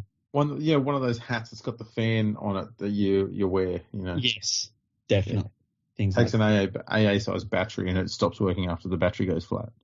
Yeah, it's so it's going to be pretty high market stuff for that area. Oh yeah. Reject shop as well. Definitely. Well, you got to have that's a given. I mean, that's the marquee venue. Give them an entire floor. Yeah, that would do. So yeah, what did we talk about? What you thought of Canberra's main stadium, Bruce Stadium? I actually quite like Bruce Stadium. Yeah. Yeah, I don't mind it. Can I just say something? I'm sure you will. Jesus. I mean, look, it's a podcast, and you provide 50% of the content. So, look, I just want to say it's all well and good for the Chief Minister Andrew Barr down in the ACT to jump on the bandwagon anytime the Raiders are going well. But at some fucking point, would it be all right for him to build them a new stadium somewhere better than Bruce Stadium? Like, build it on the main strip. I know that he has had no problems okaying upgrades to that White Elephant Cricket Stadium that they also say gets used by the Western Sydney AFL club for a couple of games a year. Oh, Manuka Oval, is it? Yeah, Manuka Oval across the shitty side of the lake. Yeah, it's in the CBD region. But honestly, the Canberra Raiders need a new stadium. Their stadium is a fucking relic, okay? There are so many places around that have brand new, beautiful stadiums. And the people of the ACT deserve a brand new stadium. And your Canberra Raiders deserve a brand new stadium. So, Andrew Barr, stop fucking around and give them the funding for a brand new stadium. I know you'll say there's other things that need money in the ACT, but let me tell you, you drive far enough through the ACT and you'll see these twisted parts of fucking scaffolding on the side of the road that they've paid for that is supposedly art, or some giant fucking like owl that actually looks like a big dick If you can pay for that sort of stuff, you can pay for a new stadium, Andrew. So get it done. Hang on, have you not seen the most expensive piece of artwork there is in Canberra, and that is the blue poles? Oh, where's that at? I think it's at the National Museum. It's not in the art gallery, is it? No. It's not the splattered painting on the wall. No, it's literally. I think it's 7 poles painted blue and just put into the ground at random angles. And I think they spent several 1.4 million on it. Look, I've just random blue poles. One of them's actually got a chip in the blue, so it's not even blue poles anymore. It's mostly blue poles. Ooh, the chip is a feature. Or a fuck up. As I said, you can drive around long enough and you see these fucking weird things on the road and you're like, someone's falling off the back of a truck, and then you realise, oh no, they fucking commissioned that shit. and then like, yeah, if you're there long enough, you'll see some newspaper article that's like, Canberra's unique bus shelters. And it's like, what the fuck are they talking about? Yeah. Oh, is that what that bin was? Yeah, it's like... I thought it was a skip bin. There you go. It's a bus shelter. Well, there you go. It's upside down. I thought it was a public toilet that the front had fallen off of. That's right. Looked like something from Leichhardt Oval. Yeah, they need a new stadium. They can have a beautiful new stadium. If Canberra thinks it's an actual city in this country, it needs a brand new rectangular, not oval, rectangular stadium for the Canberra Raiders, the longest running national team they've had in the ACT. It's not good enough to turn up when they make the finals and buy all your green stuff and your brand new jerseys and your beanie. You know, put some money into a new stadium for the ACT's top-ranked professional team. It's about time they got a new stadium. See, I don't have too much of an issue with the venue, but I hate where it's located.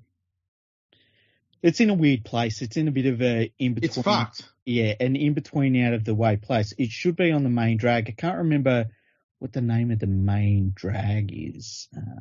Is it North something? No, it probably is. But let me look it up. If you have, like, as we encountered, one accident on any of those major arterial roads that are out in that general direction of Bruce Stadium or GIO Stadium, everything fucking locks down. Just, you can't get through. But I tell you what, though.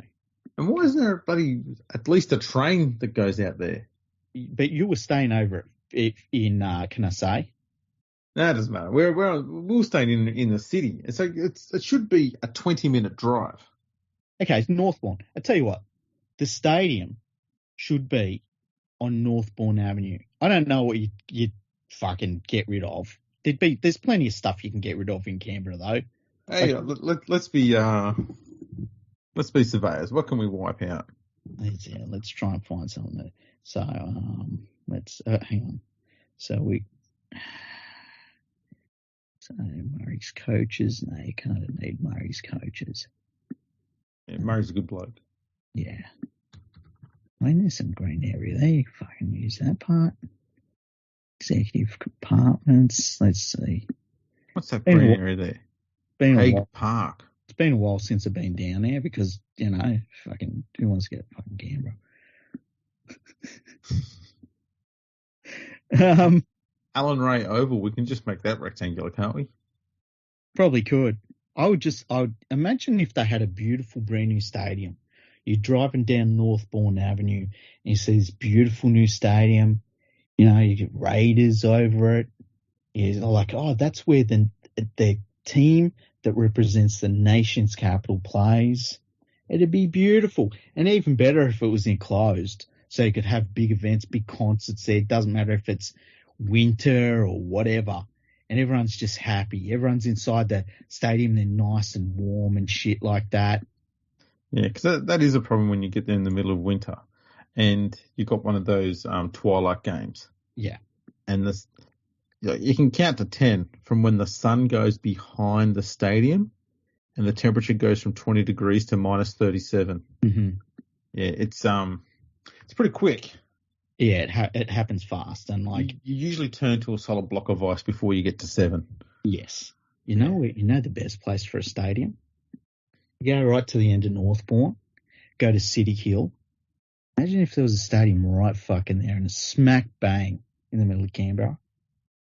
In the middle of that roundabout? Yeah. There's an idea. It'd be fucking amazing. What's even there? Just artwork? You could fit a stadium on there, surely. City Hill? I think it's just fucking grass. Yeah, it is. Yeah. I'm pretty sure it's just grass. I don't know if they... Yeah, it's just grass. What they could do is wipe out some of those buildings and stuff there. Just make the whole roundabout where the London Circuit is. So you've got plenty of room to put a massive stadium there. You don't need those other buildings and shit there. Here's what we do, right? We get like fucking 27 backhoes. We fucking drive them right through the middle of Canberra. We just clear out everything. If you don't know what's there, you're not going to miss it. You know? The War Memorial's off to the side. It's fine. Yeah, Old Parliament House, it's the other side. New Parliament House behind that. You just fucking wipe everything out this side. Have Northbourne just go straight to the stadium. I think they've got trams there now. I don't know. Who cares? But it would just be fucking brilliant. Well, if you wiped out that, I forgot that. Is it Vernon Circle? I can't remember. The inner circle of City Hill. Vernon, yeah. If you wipe that one out and I know London Circuit's the next one. You wipe that one out. You got that big. I don't even know if there's another one outside that. Who gives a shit? The less roundabouts in Canberra, the better. You wipe that section out, you can put a whole stadium in there as well as a massive car park all around it. Don't need fucking trams. Oh, it'd be amazing. Although, you know, there's a couple of roads that come off of when you're going north on Northbourne towards Vernon Circuit. And there's a couple of roads that come off of it just before you get to Vernon Circuit that are like circles. I love gunning it around those roads. Oh, so much fun. But yeah, let's just wipe out the centre of Canberra. There's nothing there worthwhile keeping. Well, there you go. We've solved both the Raiders venue issues and Canberra's roundabouts. Look, here's the thing, right? If you can spend money on a bunch of shipping containers and say that it's something, okay? If you can spend money on, like, what's that fucking giant organ thing? What's that fucking organ thing called? Organ thing? There's this fucking giant thing. Let me find it. The Carillion. Oh, right. Yeah. Yeah. If you can, who the fuck knows what that thing is? It's a big concrete block, and it's supposed to make noise. Okay, it doesn't make noise very often. If you're going to spend money on that, you can spend money on a stadium. I'm sorry. So Andrew Barr, fucking stop bullshitting around and give the Canberra Raiders the stadium, the rectangular stadium that the city of Canberra deserves. I agree. We should start a hashtag. Something like bar up Canberra. Bar up. Oh shit! There's got to be something catchy, something people will get behind or in front of. Do you sense a hard edit? Let's move on. What if we just bulldoze Black Mountain and have the stadium on top of that? Oh, then you won't have any mobile reception in Canberra. Telstra Tower. Have you been there lately? Did you used to go there when you were a kid for excursions? Yeah, went there in I can't remember what year, 1989. Yeah, and it was like there was some shit going on there, right? I think the top part rotated slowly. Yeah, I think it did. And it's got a restaurant up there from memory. Yeah. Now, I went there a number of years ago now. Mm-hmm. The biggest takeaway was that it smelled like all the carpet shops you've ever been in. There is now nothing there. Oh. It's just a facility. All right. Yeah. That's disappointing. Not really. Well, it kind of fits in with Canberra. Glad I didn't go there. Fits in with the rest of the fucking place. Anyway. Tourist information. What's the nicest part of Canberra, Andrew? The War Museum. What's the second nicest part? The highway. Highway leaving, yep. Well, it's been a good episode. It goes to my ass. My ass, yeah, when you see my ass. It has been a good episode.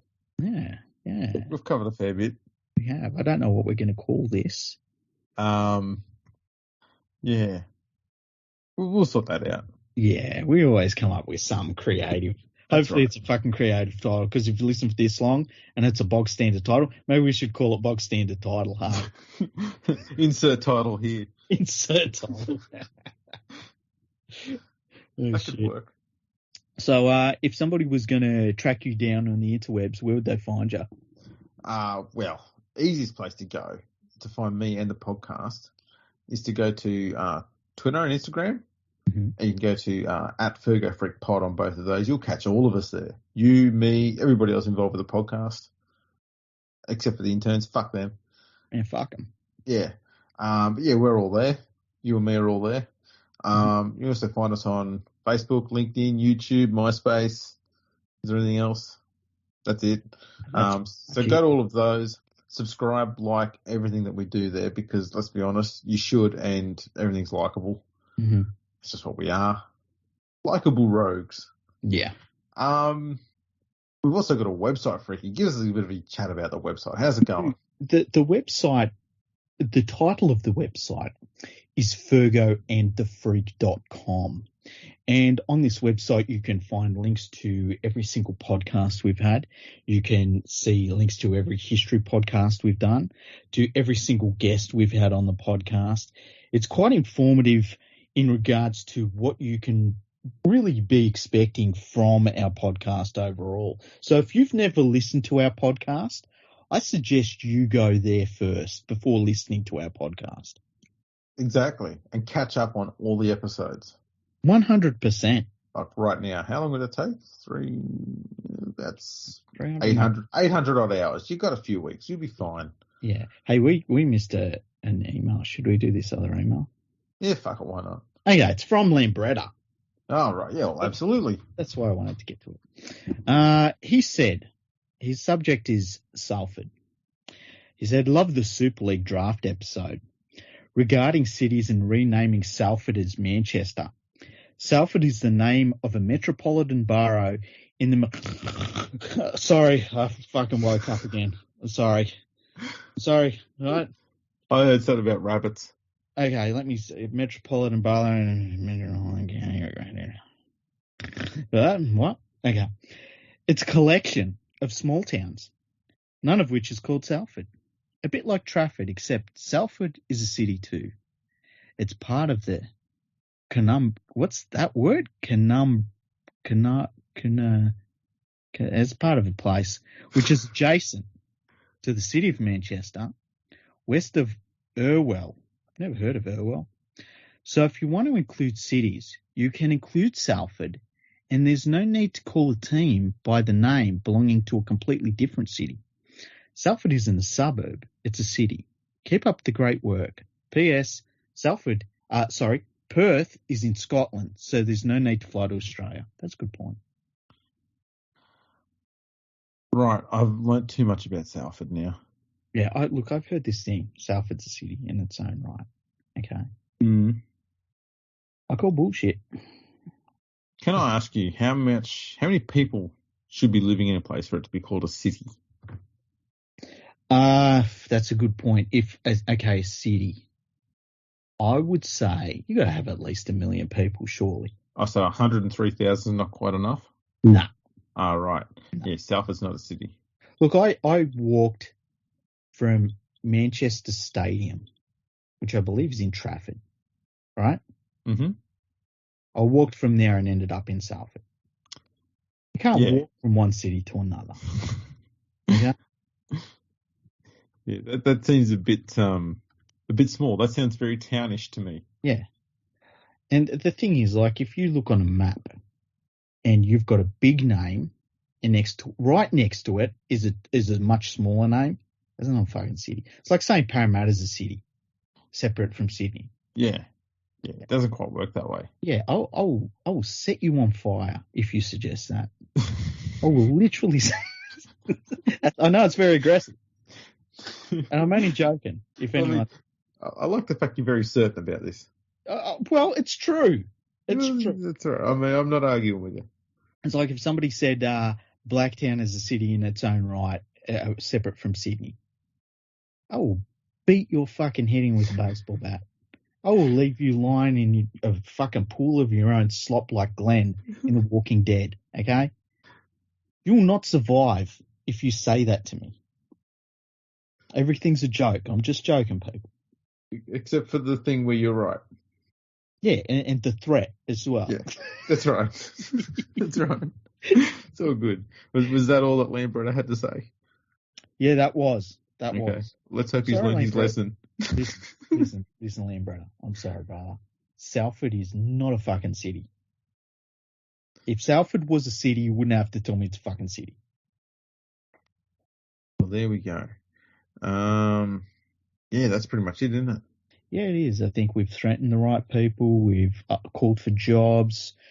We've told people their careers are over. Told people where to find us on social media. That covers everything. Can I just say that I do have a prediction going back to the West Tiger stuff, and that is that James Hooper and or Paul Crawley are going to get wind of a couple of fans having the shits with how the Tigers are performing, and I dare say it'll probably take them, if not tomorrow, maybe by the end of the week, for them to start putting out their first either opinion pieces or opinions on Fox, where they suggest that it's time for Maguire to go. Yeah. One of those two fucking peanuts do it because they don't know how to watch the game or understand what goes on. They just know how to yell about getting people sacked because they're dickheads. Yeah, so it'll be one of those two. I saw an article that was posted somewhere by Crawley, and I just needed to read the headline, and I was like, fucking hell. Yeah. He's just fucking stupid. I concur. Yeah. Well, there you go. There's a prediction. Okay. Fearless as it is. We're giving you everything today. Ready for it. All right, people. Make sure you head over to your podcast listening device as well. Give us a 5-star rating and a review as well, so we can put that on the website and read out on the podcast. That would be fantastic. And look, can I just say, don't take my threats seriously. You know, the last thing I want you to feel is that I'm going to do anything to anybody that listens to this podcast, you know, at all. I want you to feel like you're safe. Except for the burning. Yeah. Thanks for tuning in. Palmerbet with the big don't argue. Punters will love that. Download our app today and enjoy tackle-busting benefits with great odds, more markets and same-game multi every NRL match at Palmerbet. Gamble responsibly. For Gamblers' Help, call 1-800-858-858.